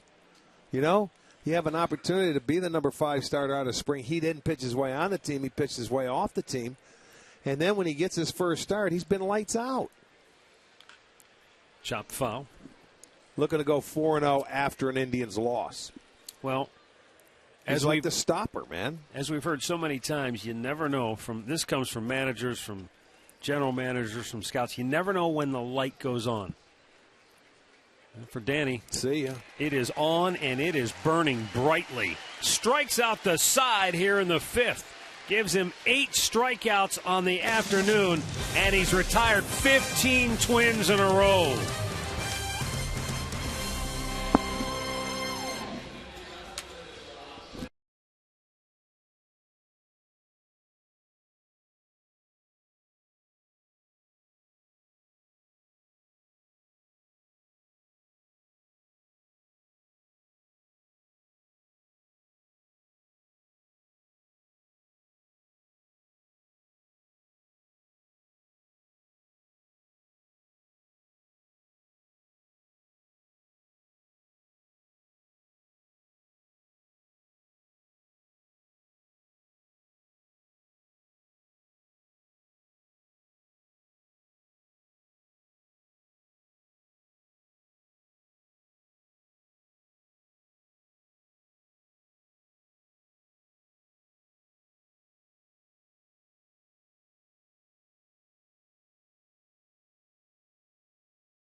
And as we go to the bottom of the 5th inning, our Cleveland Clinic call to the bullpen. Minnesota says goodbye to Trevor May after he went just 4 innings today. And Ryan Presley, right-hander, making his 4th appearance of the year. It was the big inning that did in May here today. And nice to see the Indians, for a change, lay it on somebody else. Well, put a big crooked number up there, and they did it, all the damage with 2 outs.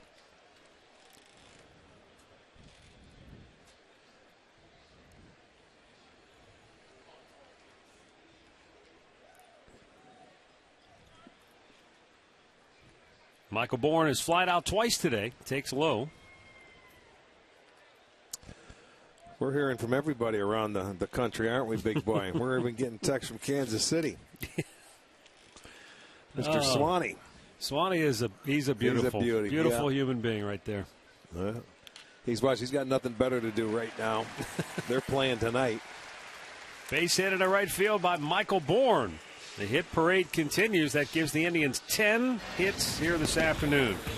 In-game recap brought to you by your Toyota dealers. Play of the game right there. He had a chance to catch it. It falls out, and it's piling on after that.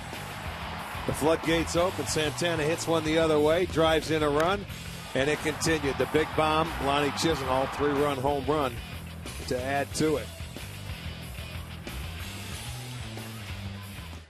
Now Roberto Perez, who has walked twice today and came around to score in that big 4th inning for Cleveland.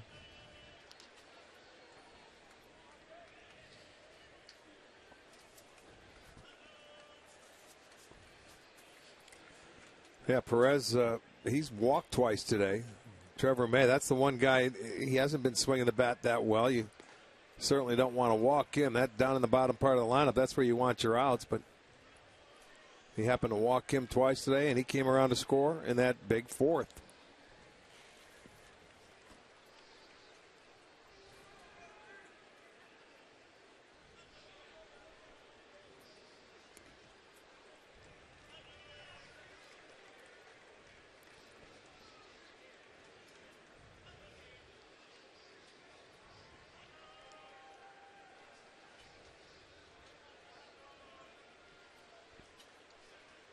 Two 2-1 count.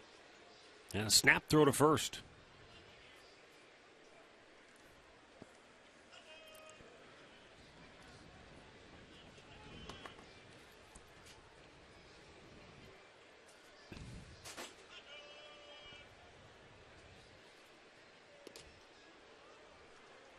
Now Roberto Perez is on the verge of walking for the third straight time.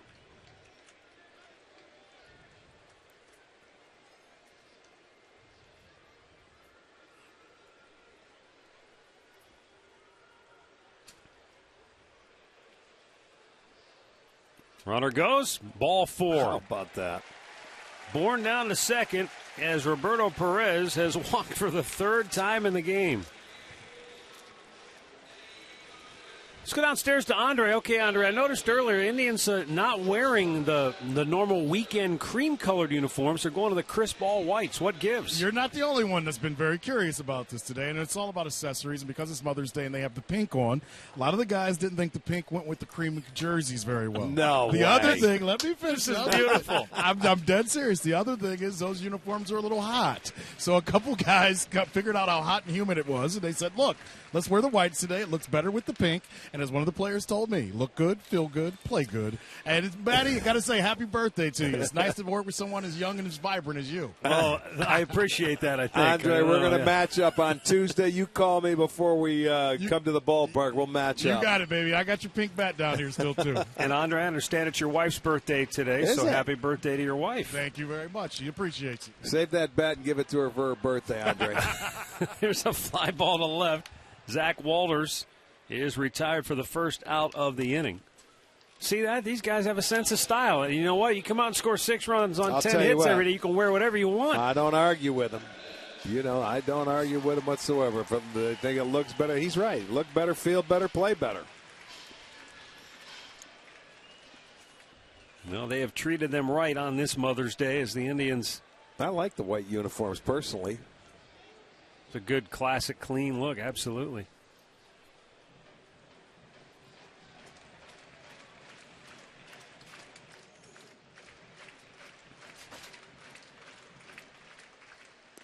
They've kind of tweaked them over the years from the original, had the red piping. Right. If you remember when they opened the ballpark, they had the red shoes that kind of.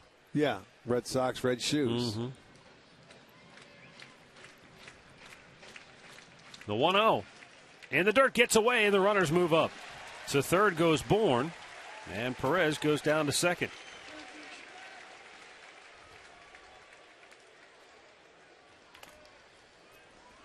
Well, that takes the double play out of order. So now an opportunity for Kipnis, who's swung the bat very well today. He's got a double and a triple. Gets a free at-bat here with second and third and one out in the infield now coming into the cut of the grass.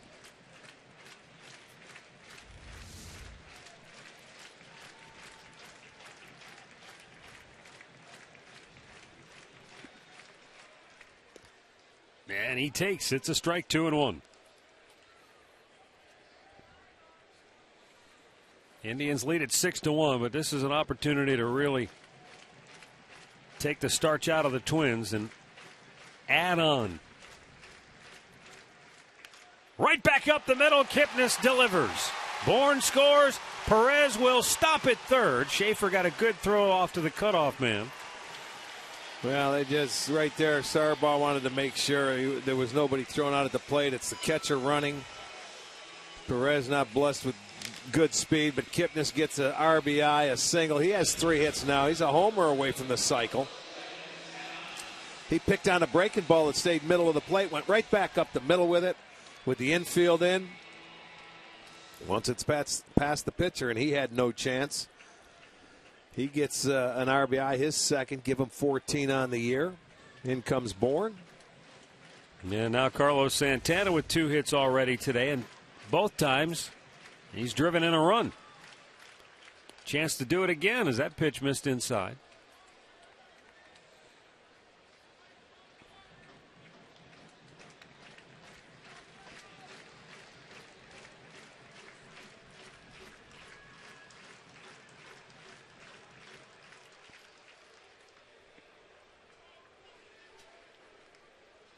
So Jason Kipnis with a 3-hit afternoon. Santana looking for his 3rd hit.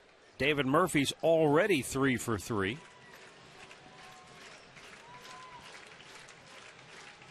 Kipnis takes off. Santana drives one deep right field. Rosario will make the catch. Kipnis has to scamper all the way back to first. There's nobody there anyway. And tagging and scoring is Roberto Perez. So Santana gets the job done as he drives home the run. And it's 8-1 Cleveland.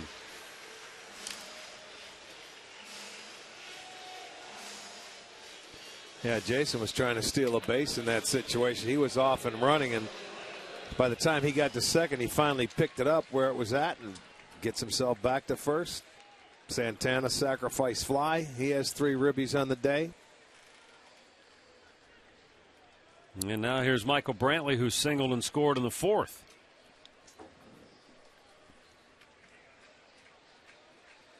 Now Kipnis is running again. Here's the throw. And he's out at second base. He's not convinced. And Terry Francona might challenge this. We'll see what Greg Langman tells him from the video replay room. And it was a close play. The question was, did the tag get him before he hit the bag? He might have missed him with the tag, and that's what Terry Francona is going to ask him to look at.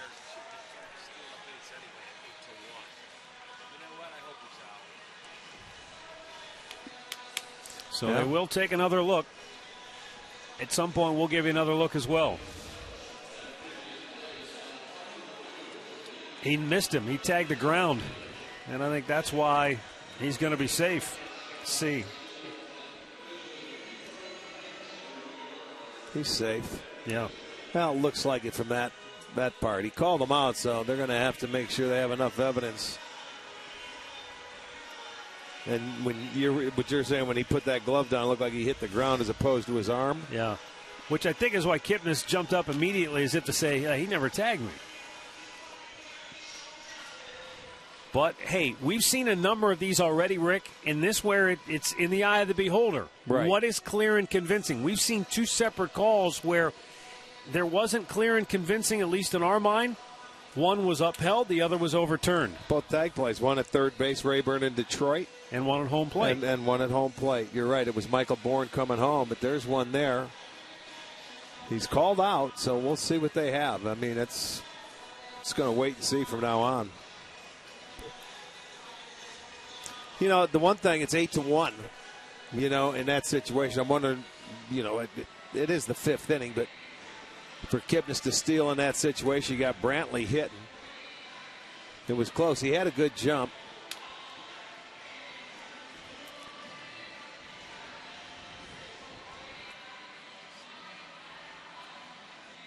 Jim Wolf on your left made the call. Bill Miller on your right is the crew chief.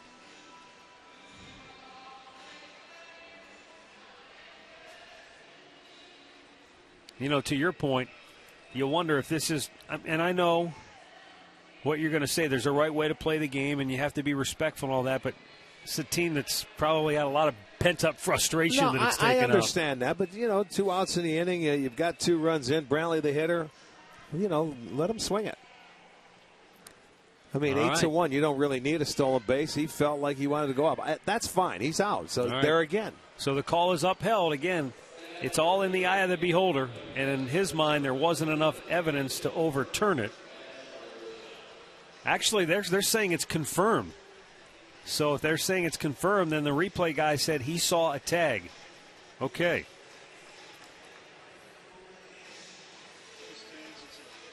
Now they're telling us to call Stan. Whatever. He's out, inning over.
(8-1) in favor of the Indians. And Danny Salazar has retired 15 Twins in a row, 8 by strikeout. How good has Salazar been? You know, the first time he went through the lineup, 69% strikes. You're saying that's unbelievable. Well, the second time through, 76%. So he is, I mean, he's just been in a groove. He's got a feel. He's got a rhythm. Looks outstanding. And Jordan Schaefer fouls that out of play. 1-1. How's this for efficiency, too? 13 pitches in the first inning, then 15, 10, 18, 14. Bunted foul back out of play.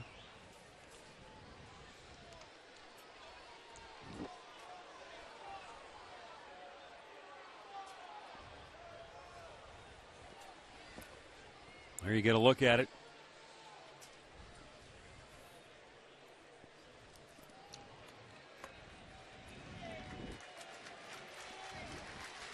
And remember, this game started with a leadoff homer by Brian Dozier. But that's the last you've heard of Minnesota. Hasn't been a ball hit hard since then.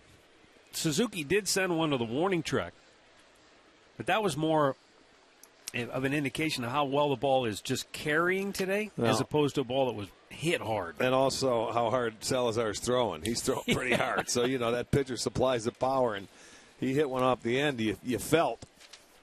But it got out there.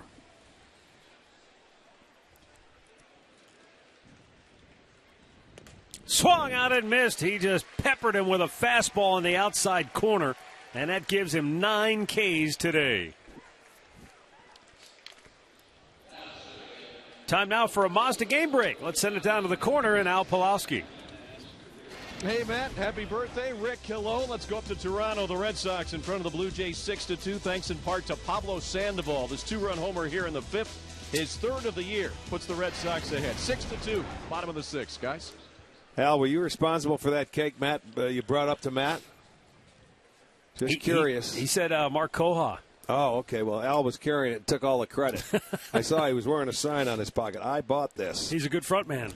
Yes, he is. That cake was muy excelente. Yes, it was. It was a nice selection. Danny Santana calls a strike. Santana hit a ground ball to first. His first time up.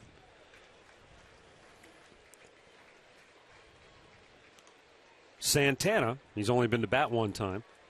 Dozier and Hunter are the only Twins that have not struck out today.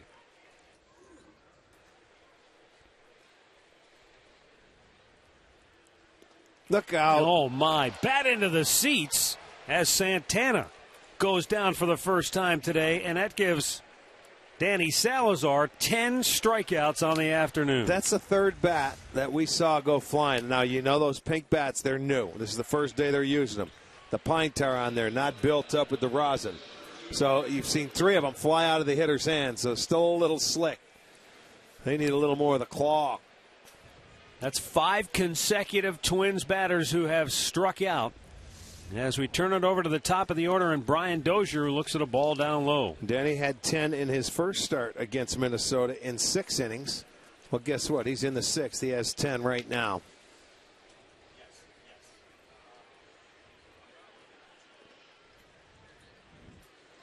Well, you talk about just dominating.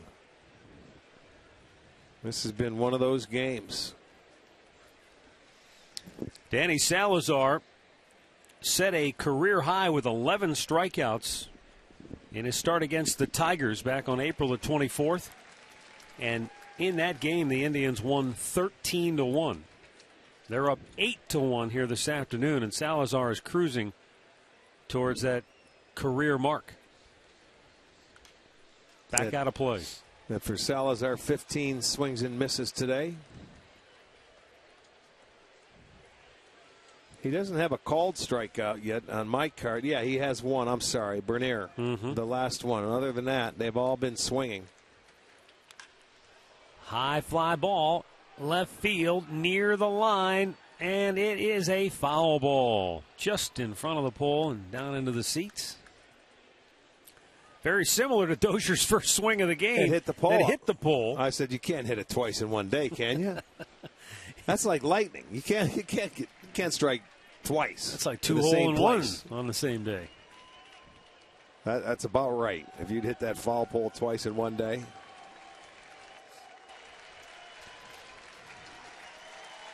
This Sunday afternoon crowd been lulled to sleep by how well Salazar has pitched today.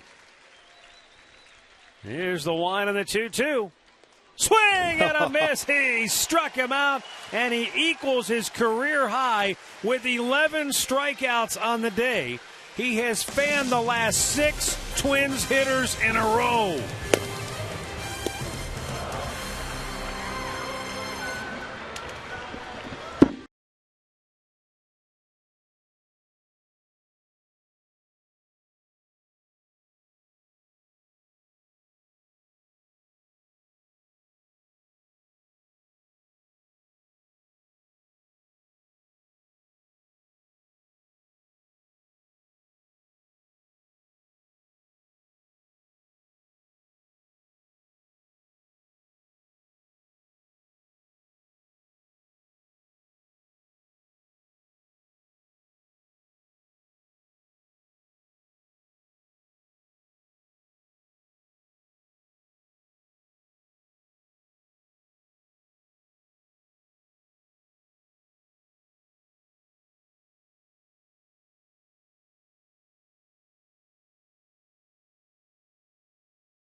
(8-1), the Indians lead it as we go to the bottom of the 6th.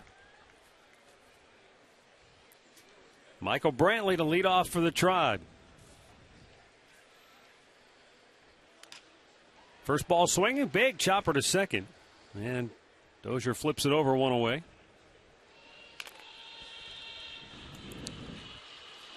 Indians head into interleague play Tuesday night against Matt Holliday and the St. Louis Cardinals. Indians Live kicks off our coverage with Al and Jensen at 5:30 from the corner. And then we'll have every pitch for you starting at 6. Remember, 6 o'clock starts Tuesday, Wednesday, and then Thursday at noon. Right, 6 o'clock. So this is the last time of the season there'll be 6 o'clock starts here. First time we did it, the weather in April was a lot cooler. Sounds like we're headed for another cool down. Not to that extent, right? It won't be in the 80s like we've experienced the last few days. Yeah, this weekend has been really nice. Lonnie Chisenhall takes. It's called a strike. And a count 0-2. Lonnie clobbered a big 3-run homer in the 4th inning that capped a 5-run outburst and helped the Indians open this game up.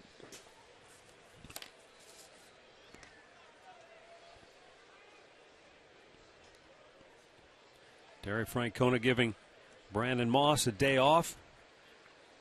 And Lonnie Chisenhall steps into that cleanup spot and cleans up big time.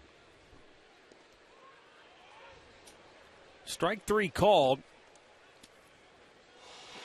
2 down. Well, catch a game at the new 2-story bar with our $13 district ticket. It is presented by Sports Time Ohio. And the new bar is the best place in town to grab a cold one.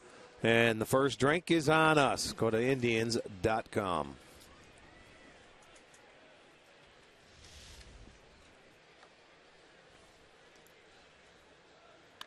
And a mash to left field by David Murphy. How about the Murph dog? Off the wall, and he's a perfect 4 for 4 as he goes into second base with a ringing double. I'll tell you what, he is saying, I want some more at-bats. The way he's swinging it, he's hitting the ball all over the place now. 4 for 4. Second straight day an Indians hitter has had 4 hits. Swisher yesterday, Murph going off the wall here. 3 singles and now this double. That's his 3rd double. That a way to swing it, Murph.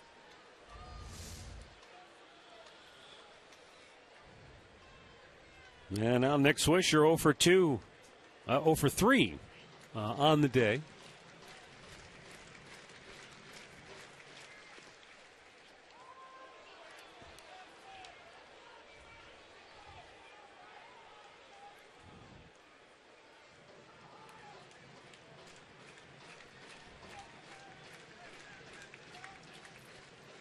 Breaking ball hit to Dozier, who goes to a slide to make the catch.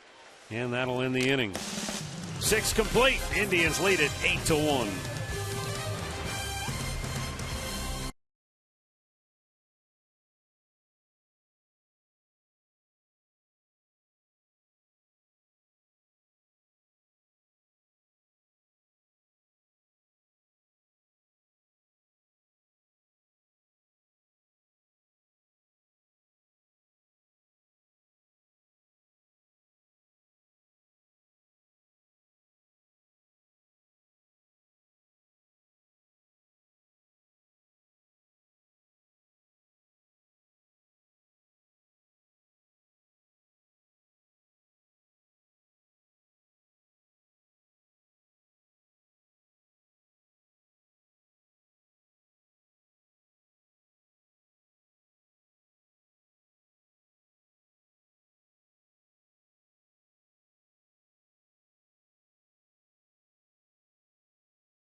Is brought to you by Kia. Visit mykiacleveland.com to learn more. By Levin Mattress, located in all Levin furniture and freestanding locations. And by AT&T UVerse, has more channels on the go than cable.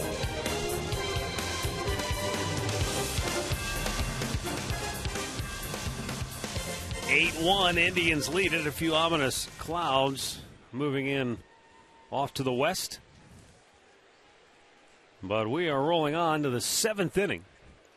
And Danny Salazar has set down 18 Twins in a row as Torrey Hunter looks at a strike. Oh, they call that a ball. Just off the outside corner, evidently. Hunter is the only Twin who hasn't struck out now today. He has popped up on the infield and flied to center.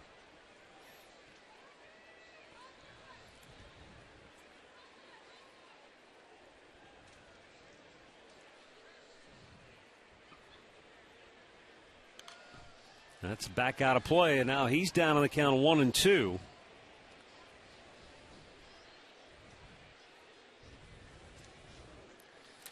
Well, his strikeout pitch at times has been the changeup. Yeah, like it always has. But I'll tell you what, he's punched out the side the last 2 innings.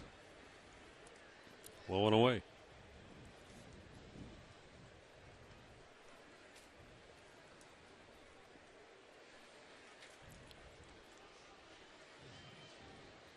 And the 2-2. A little bit low, full count.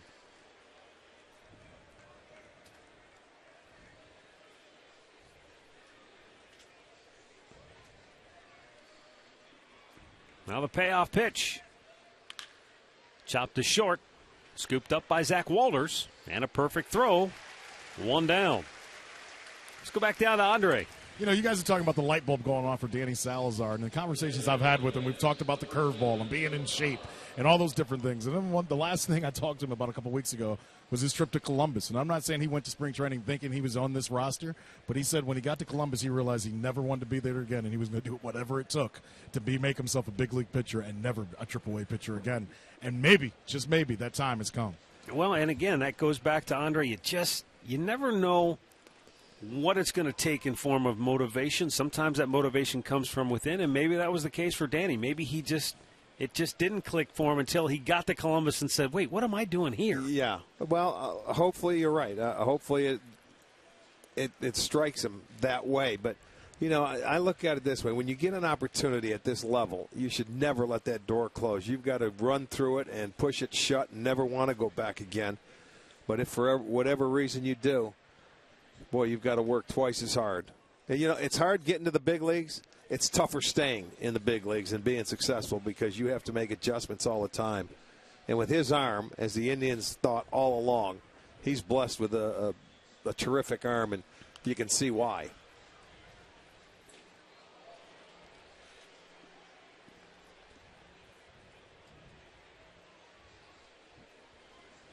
Well, Joe Mauer flied to left in the first, struck out in the 4th inning.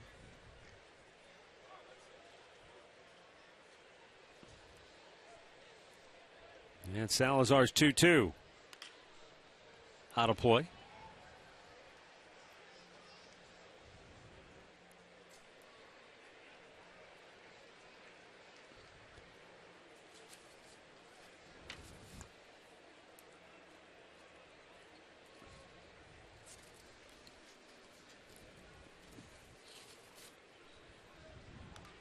Chased one above the letters. Rare to see Mauer expand his strike zone, but he did that time.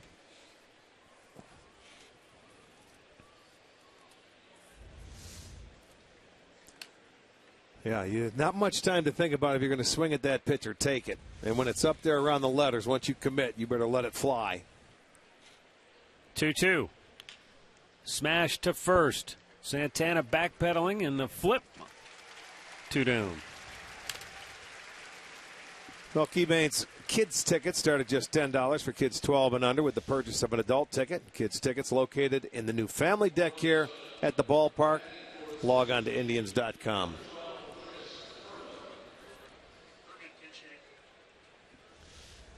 Now we're going to get a pinch hitter for Kurt Suzuki as Chris Herman, a left-handed batter, will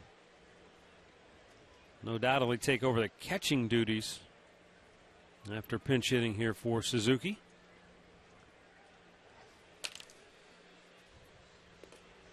He went around. It's 0-1.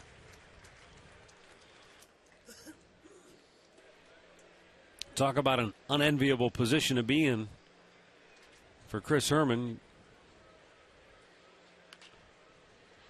And that's a moral victory as he pops it up. And Lonnie Chisenhall makes the catch. 21 in a row set down by Danny Salazar. He has equaled his career high with 11 strikeouts. Indians on top 8-1, and it's time now for the 7th inning stretch, brought to you by Spitzer Auto World.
So many occasions, she would bring a change of clothes and she would come straight from work to my game, and you know, I could always hear her voice when I was walking up to hit, that sort of thing. So I truly appreciate her. Now, we had a chance to meet David's dad when we were down in Houston to open the season, and his folks obviously very much involved in his, not only his career but his upbringing, and you know, the formative years, which we all have such great memories of. You hope they come about 3 or 4 times a year to Cleveland. You hope his parents are in the house now, because Mom, if you see him have a 4-hit day, she's got to be thrilled. Absolutely. What a day Murphy has had at the dish. In addition to the entire ball club, the Indians have they've broken out of their funk in a big way here today. Kipnis with 3 hits. Santana 2 hits. He's driven in runs in 3 different at-bats. Lonnie Chisenhall, the big 3-run homer. Brantley extending his hitting streak to 10 games with a base hit. Bourne singled and scored. Roberto Perez has walked 3 times and scored a couple of runs. So it's been a good day up and down the lineup for the Indians. And here is Michael Bourne to lead off the bottom of the 7th with the Tribe in command 8-1. Yeah, and to say nothing about the pitching performance that we're witnessing here today. Oh, boy. I would guess Danny Salazar's day is over at 102 pitches. I would think so. 1 hit, lead-off single, and that was a homer, and that was it. 21 in a row, retired after that home run, equaling his career high with 11 strikeouts. Bourne smacks one off the glove of Tonkin, and that'll work out for a base hit. And Bourne has his second of the day.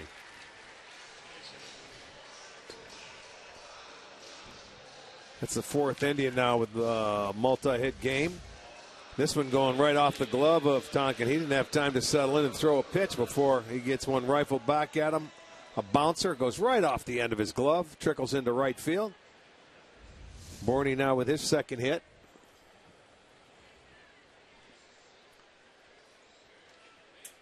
And now Roberto Perez.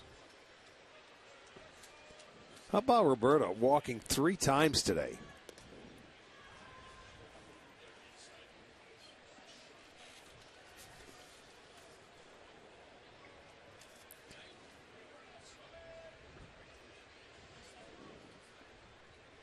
For his last 12. I was going to say 0 for 12 and walked 3 times.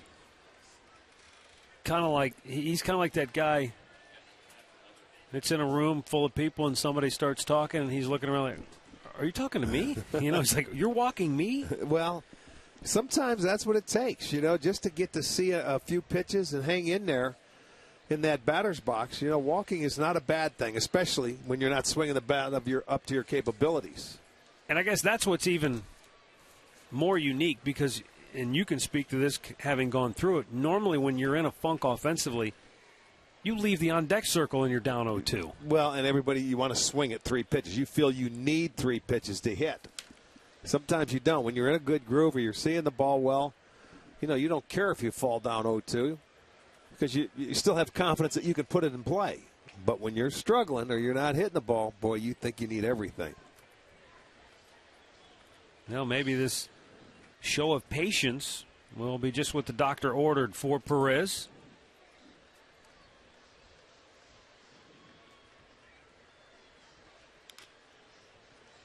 Now that one off.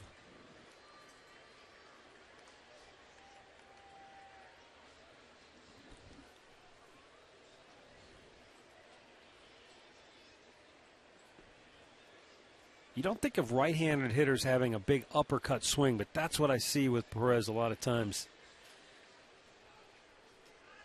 Well, just outside. 3-2 count. He's done a nice job all afternoon long of working the count. Well, when you're a fastball hitter, like most guys are, you like to get to that ball first. But when they start throwing change-ups and everything, you have a tendency you don't get through it. You think you're getting the fastball, and you get off-speed pitches. Chopped to short. They go to second for 1. On to first. Not in time, so Perez hustling down the line, beats it out.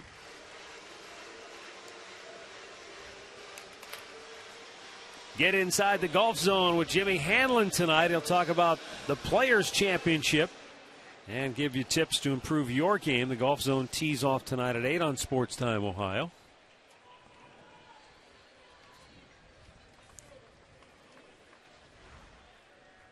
Zach Walters 0 for 3. Has flied out each of his last 2 at-bats.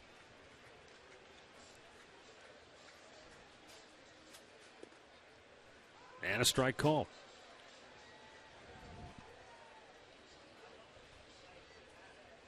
Wonder if Jimmy had time to squeeze in a few rounds as nice as the weather's been this weekend. Well, but in between work and what he's doing, you never know. Fouled back. I know one thing. I was out at Stonewater last Sunday after the game a week ago. I was in really nice shape. Got out a chance after the game to go play 9, and it looked good.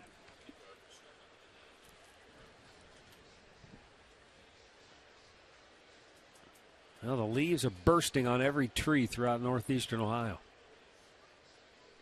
0-2 pitch. A week ago, all you saw were twigs and branches now. Right. It's amazing how quickly they filling in fast.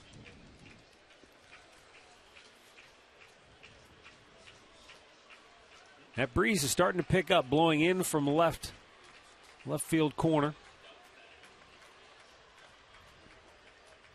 Now the pitch, and Walters takes strike 3 called. 2 down. As promised earlier, it's Miller time, brought to you by Miller Lite. And at the top of the order, Jason Kipnis started this game with a leadoff double, and that was big because the Indians were already down. They were immediately able to answer. And then later, this was a big hit in that 5-run fourth. It was an RBI triple that jump-started the inning. And then he added an RBI knock in the 5th inning.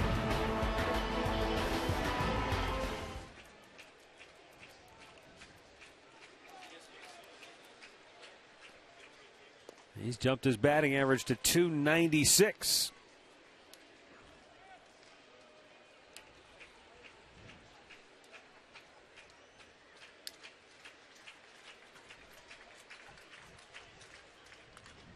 Hit the first baseman, Joe Mauer, who swallows it up. We'll go to the 8th. 8-1 Cleveland.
Authority of the Cleveland Indians and may not be reproduced or retransmitted in any form, and the accounts and descriptions of this game may not be disseminated without the express written consent of the Cleveland Indians.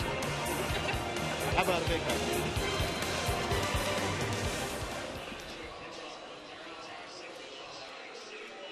8-1, the Indians lead it as we head on to the 8th inning now. And a reminder to stay tuned for Indians Live, presented by Conrad's Tire Express and Total Car Care.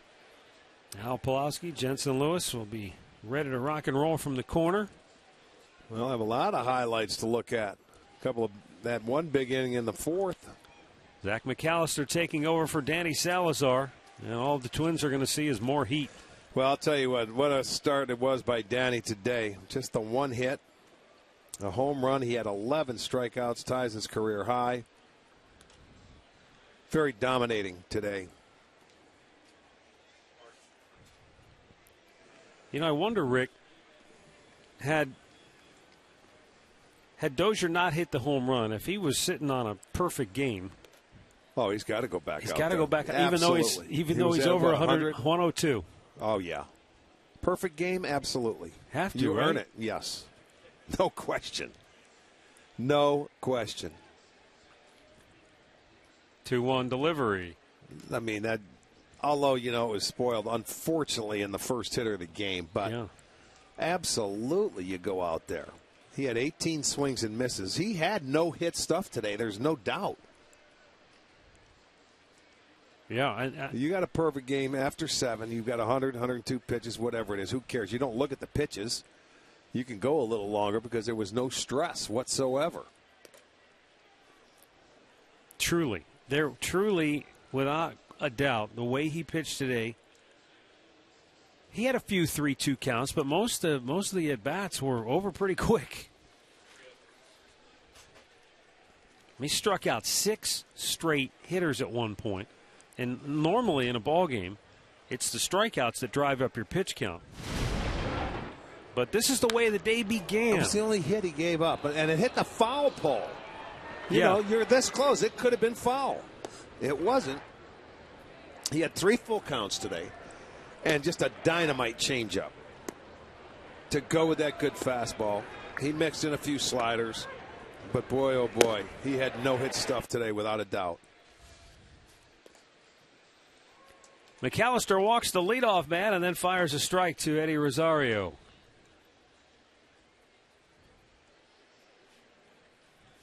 Would you say he had 102 pitches? Yeah. After 7? Yeah, when you mentioned that and about being a perfect game at that point. I think back in 81 when Lenny pitched his perfect game, he had 103 pitches. Total. Yeah.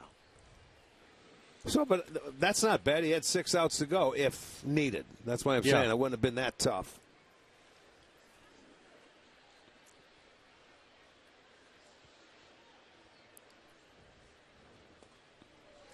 Rosario a little tardy on the fastball from McAllister. Reared back and threw it by him. Send along another birthday wish. Debbie Custer is celebrating her birthday today. Debbie, happy birthday to you. You share it with the great Matt Underwood. Okay, getting a little deep in here. Here's the pitch and a fly ball to left near the line. Brantley. Will he have a play? Nope. Couldn't get to it. We got to get your phone beeping again.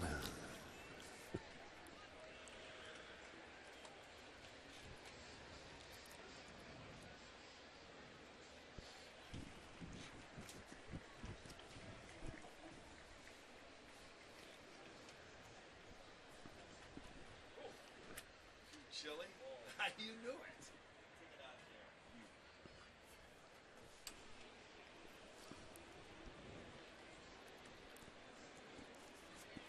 The pitch fouled right back.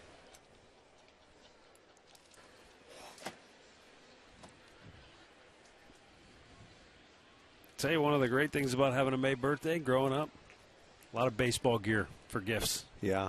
Sure, springtime. Glove, yeah. ball, bat once in the Northeast, yeah. No question. The 1-2 pitch.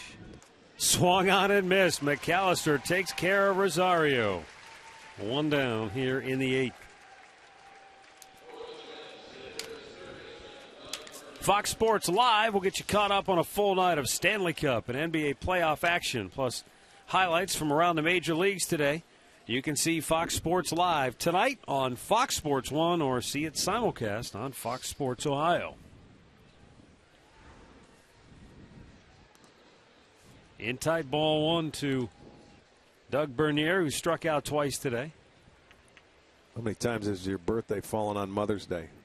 Do you remember? A couple? I can't say, yeah, for sure. I know it's been a few, but.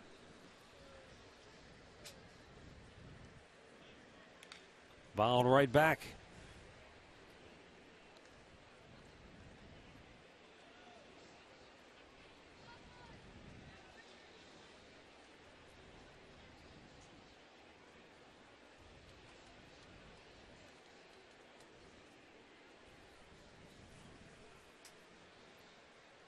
One ball, 1 strike. A little bit high. 2-1.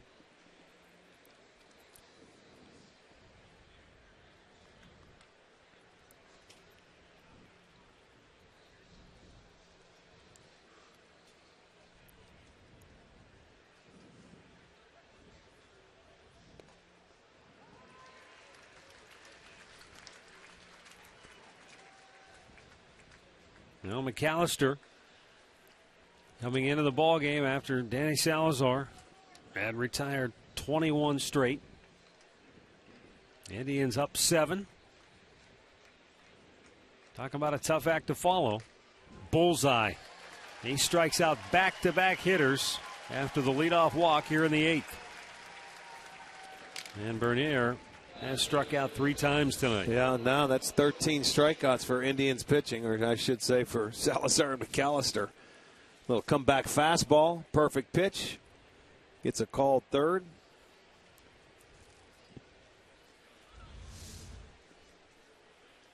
Now Jordan Schaefer, who's trying to avoid the hat trick. You know, as many hits as Minnesota had the first 2 games of this series, which was 29. They had 13 in game 1, 16 yesterday. That goes to show you how good Salazar was today. Just the one hit.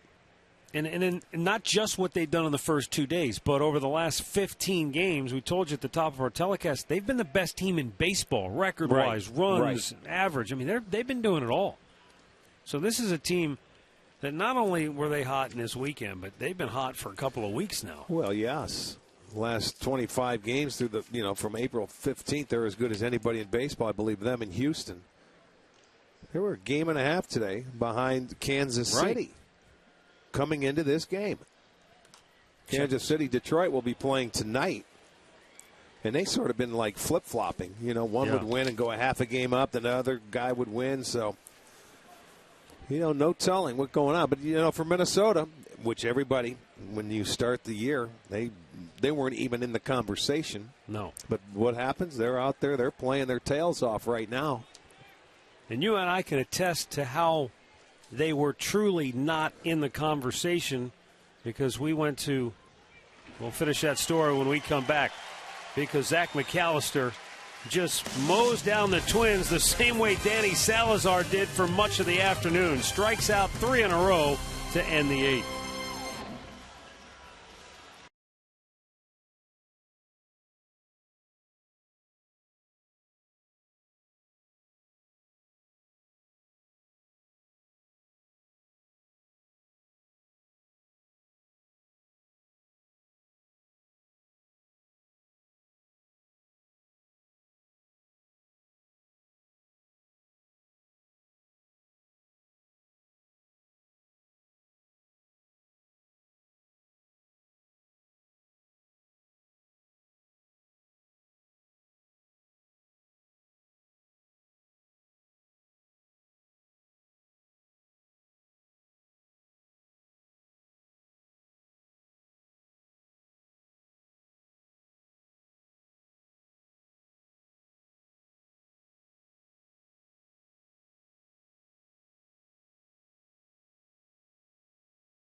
The 8-1, the Indians are on top as we go to the bottom of the 8th inning.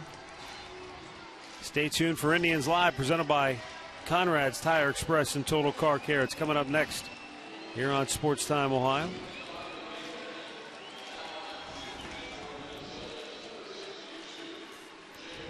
J.R. Graham coming on to pitch now for Minnesota. For the Tribe, it's Carlos Santana, Michael Brantley, and Lonnie Chisenhall due up.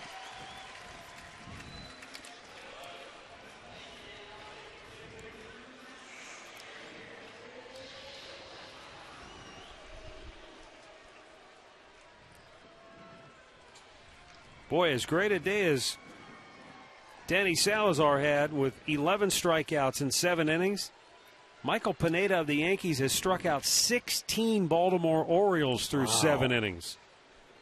Has he given up any hits? He's given up 6 hits and allowed 1 run. They don't give you the number of pitches he's thrown, but it's got to be a lot. You would think so. They tell us 111 he's thrown to this point. A lot of those hits must have been first ball swinging, because... Well, they very well could. When he has that many strikeouts, they're swinging early.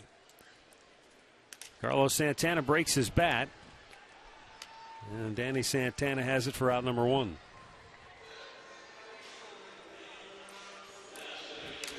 Our in-game box score, take a look at what the Tribe has done here today. Kipnis with 3 hits. Santana, an RBI in 3 different plate appearances. Brantley extending the hit streak to 10 games. Chisenhall, 3-run bomb. Murphy, 4 for 4 with a double. Bourne, 2 hits. Perez has walked 3 times and scored 2. Lots of contributions up and down the lineup here this afternoon. And Michael Brantley takes a strike.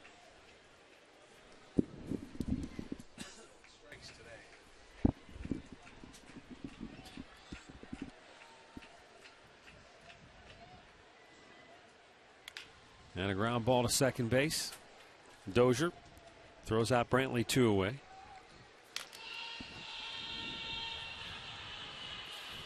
Lonnie Chisenhall coming up with 2 outs here back in the 4th inning. With 2 on, he unloaded a big 3-run homer with 2 outs that blew it open for the Tribe.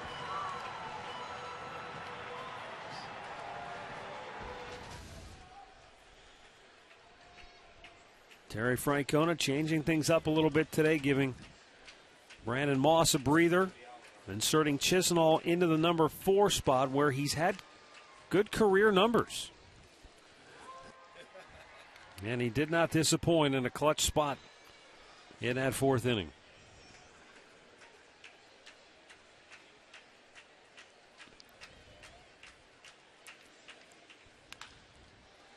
Santana's waiting for it.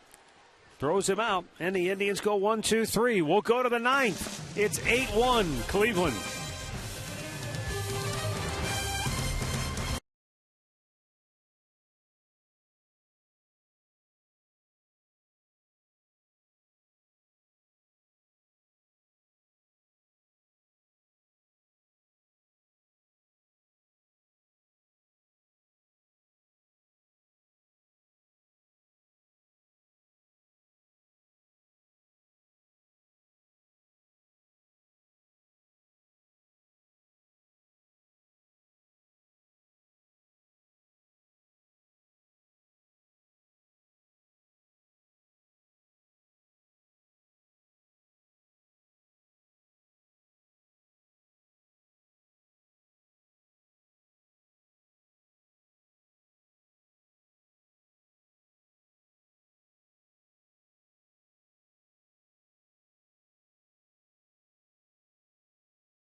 The Indians lead it. We go to the 9th inning. Recapping our keys to the game brought to you by Wayside Furniture. Brian Dozier led off the game with a home run for Minnesota, and that was it. Danny Salazar completely stomped him into the ground after that. And, hey, the Tribe held Torrey Hunter off the board. They held everybody off. And offensively, they finally broke out in a big way. So Cody Allen coming on to finish it up for Cleveland. He'll be facing Danny Santana, Brian Dozier, and Torrey Hunter. Ryan Rayburn has come in to play left field here in the 9th inning. Off day tomorrow for the Indians, and then the St. Louis Cardinals in town Monday, Tuesday, and Wednesday. And just a programming reminder, Monday and Tuesday, 6 o'clock starts, with Thursday being a high noon affair to wrap up the homestand.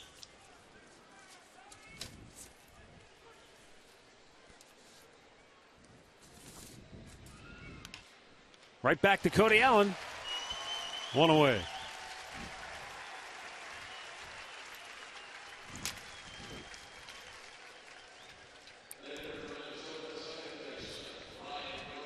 Top of the order, Brian Dozier, who homered for the Twins' only hit and only run of this game. The only other base runner was a walk to Eduardo Escobar by Zach McAllister in the 8th. That's how good the pitching was here today. They just completely took the Twins' momentum and stymied them.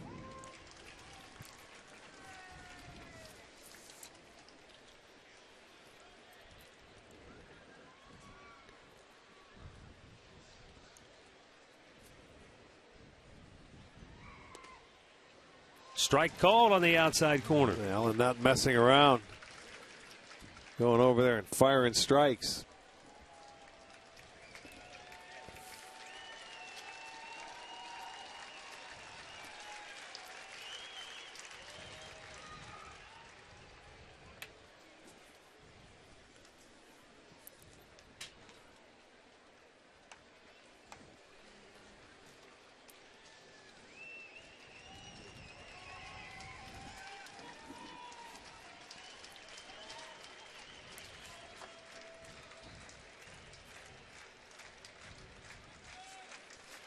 Now the 1-2.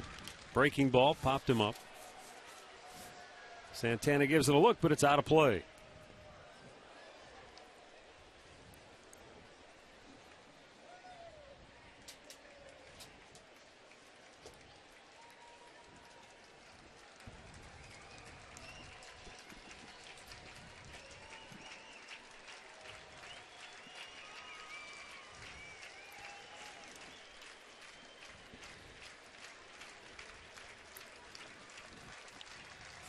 Now the right-hander's 1-2 pitch.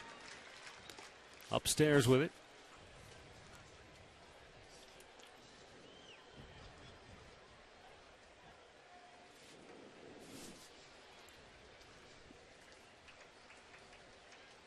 Now the 2-2 offering. Checked his swing and a foul back. A good breaking ball he just got a piece of just to stay alive.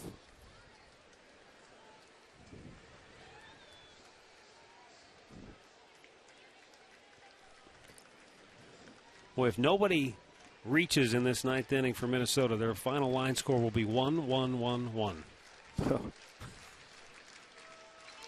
Fouled back, and that got a piece of the umpire, I believe. I know that's what Andre's rooting for, the 1-1-1-1. So is his wife.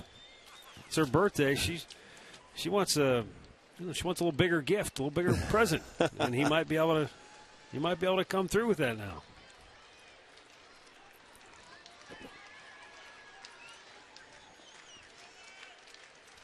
Two balls, two strikes. The pitch. Checked on a ball in the dirt. And he did not go, so it's a full count.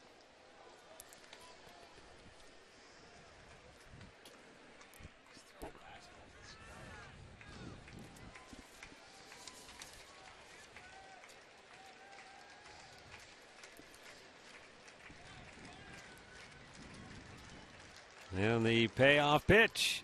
Swing and a miss. He struck him out. 2 down in the 9th.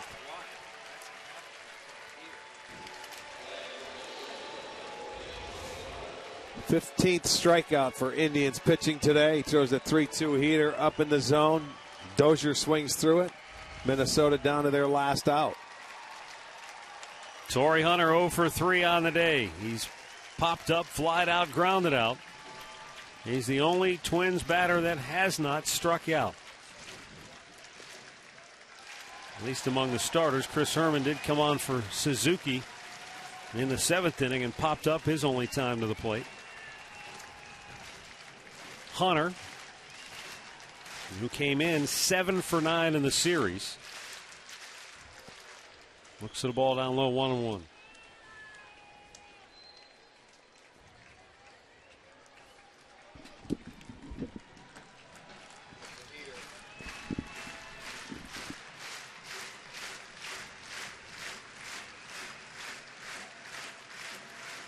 The 1-1 offering. Swung on and fouled back. And the Indians are 1 strike away from a victory. 13,769. Many of the moms coming out to celebrate Mother's Day here this afternoon. And the Indians have put on quite a display. Maybe some of their best baseball of the season in all facets. Here's the 1-2. Inside, he missed.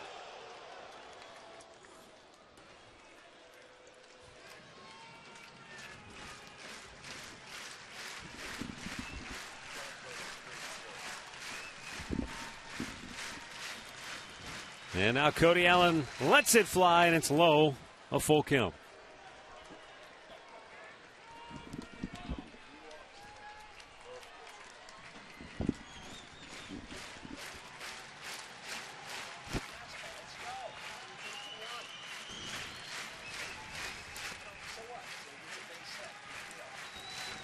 Allen into the line on the payoff pitch. Popped up foul and out of play.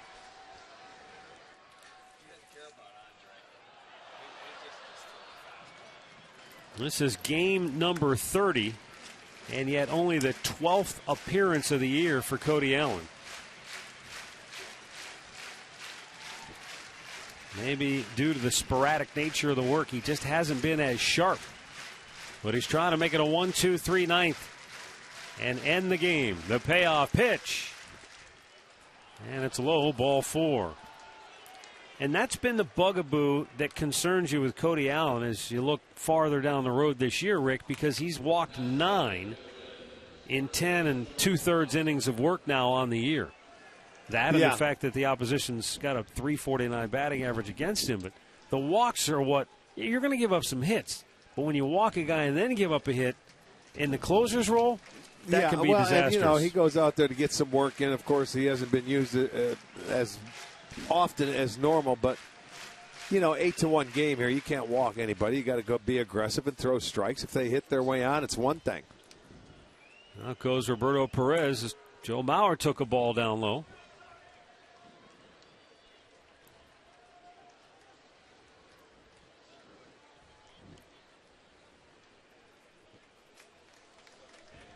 And look, Cody's been doing this long enough. It's not like anybody has to tell him that. He understands that. It's almost like you get the feeling part of it is trying to get the feel for the breaking ball. It just hasn't been there for him this year. And so if you're reduced to a one-pitch pitcher, you've got to be spot on with your command or you're going to get hit around. Right. It's not that he has all the movement on his fastball. It's pretty straight. It's hard but straight.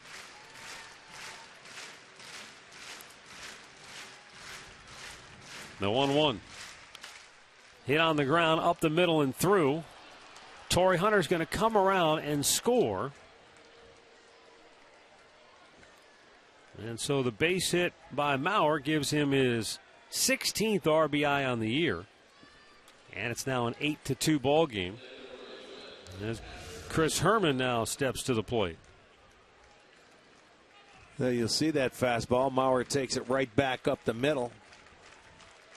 Gets into center field. Just the second hit for the Minnesota Twins today. Swing and a miss.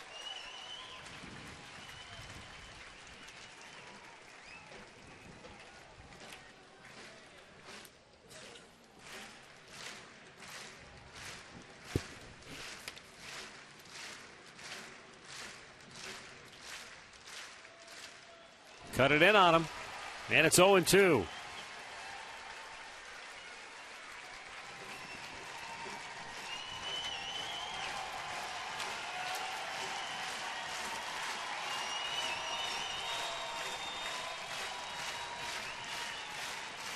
Again, this crowd up on its feet as Cody Allen tries to end it. The 0-2 pitch just off the outside corner.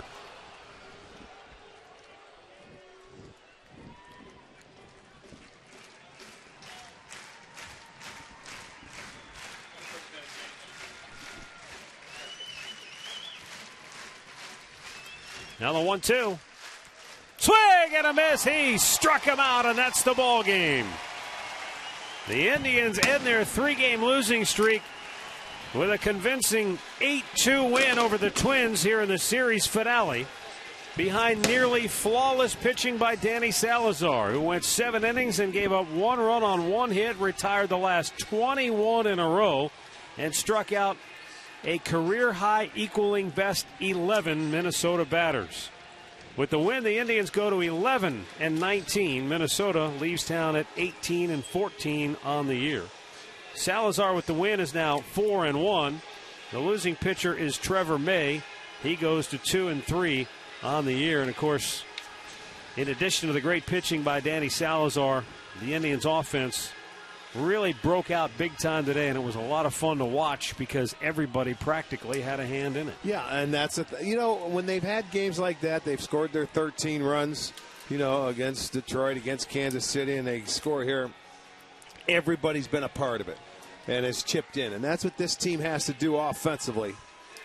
And hopefully this can continue for them. It's a confidence thing. And they realize what they're going to have to do to win. But, great pitching, great hitting, and that's how you get the W. 8-2 is the final. We're back with some final thoughts right after this.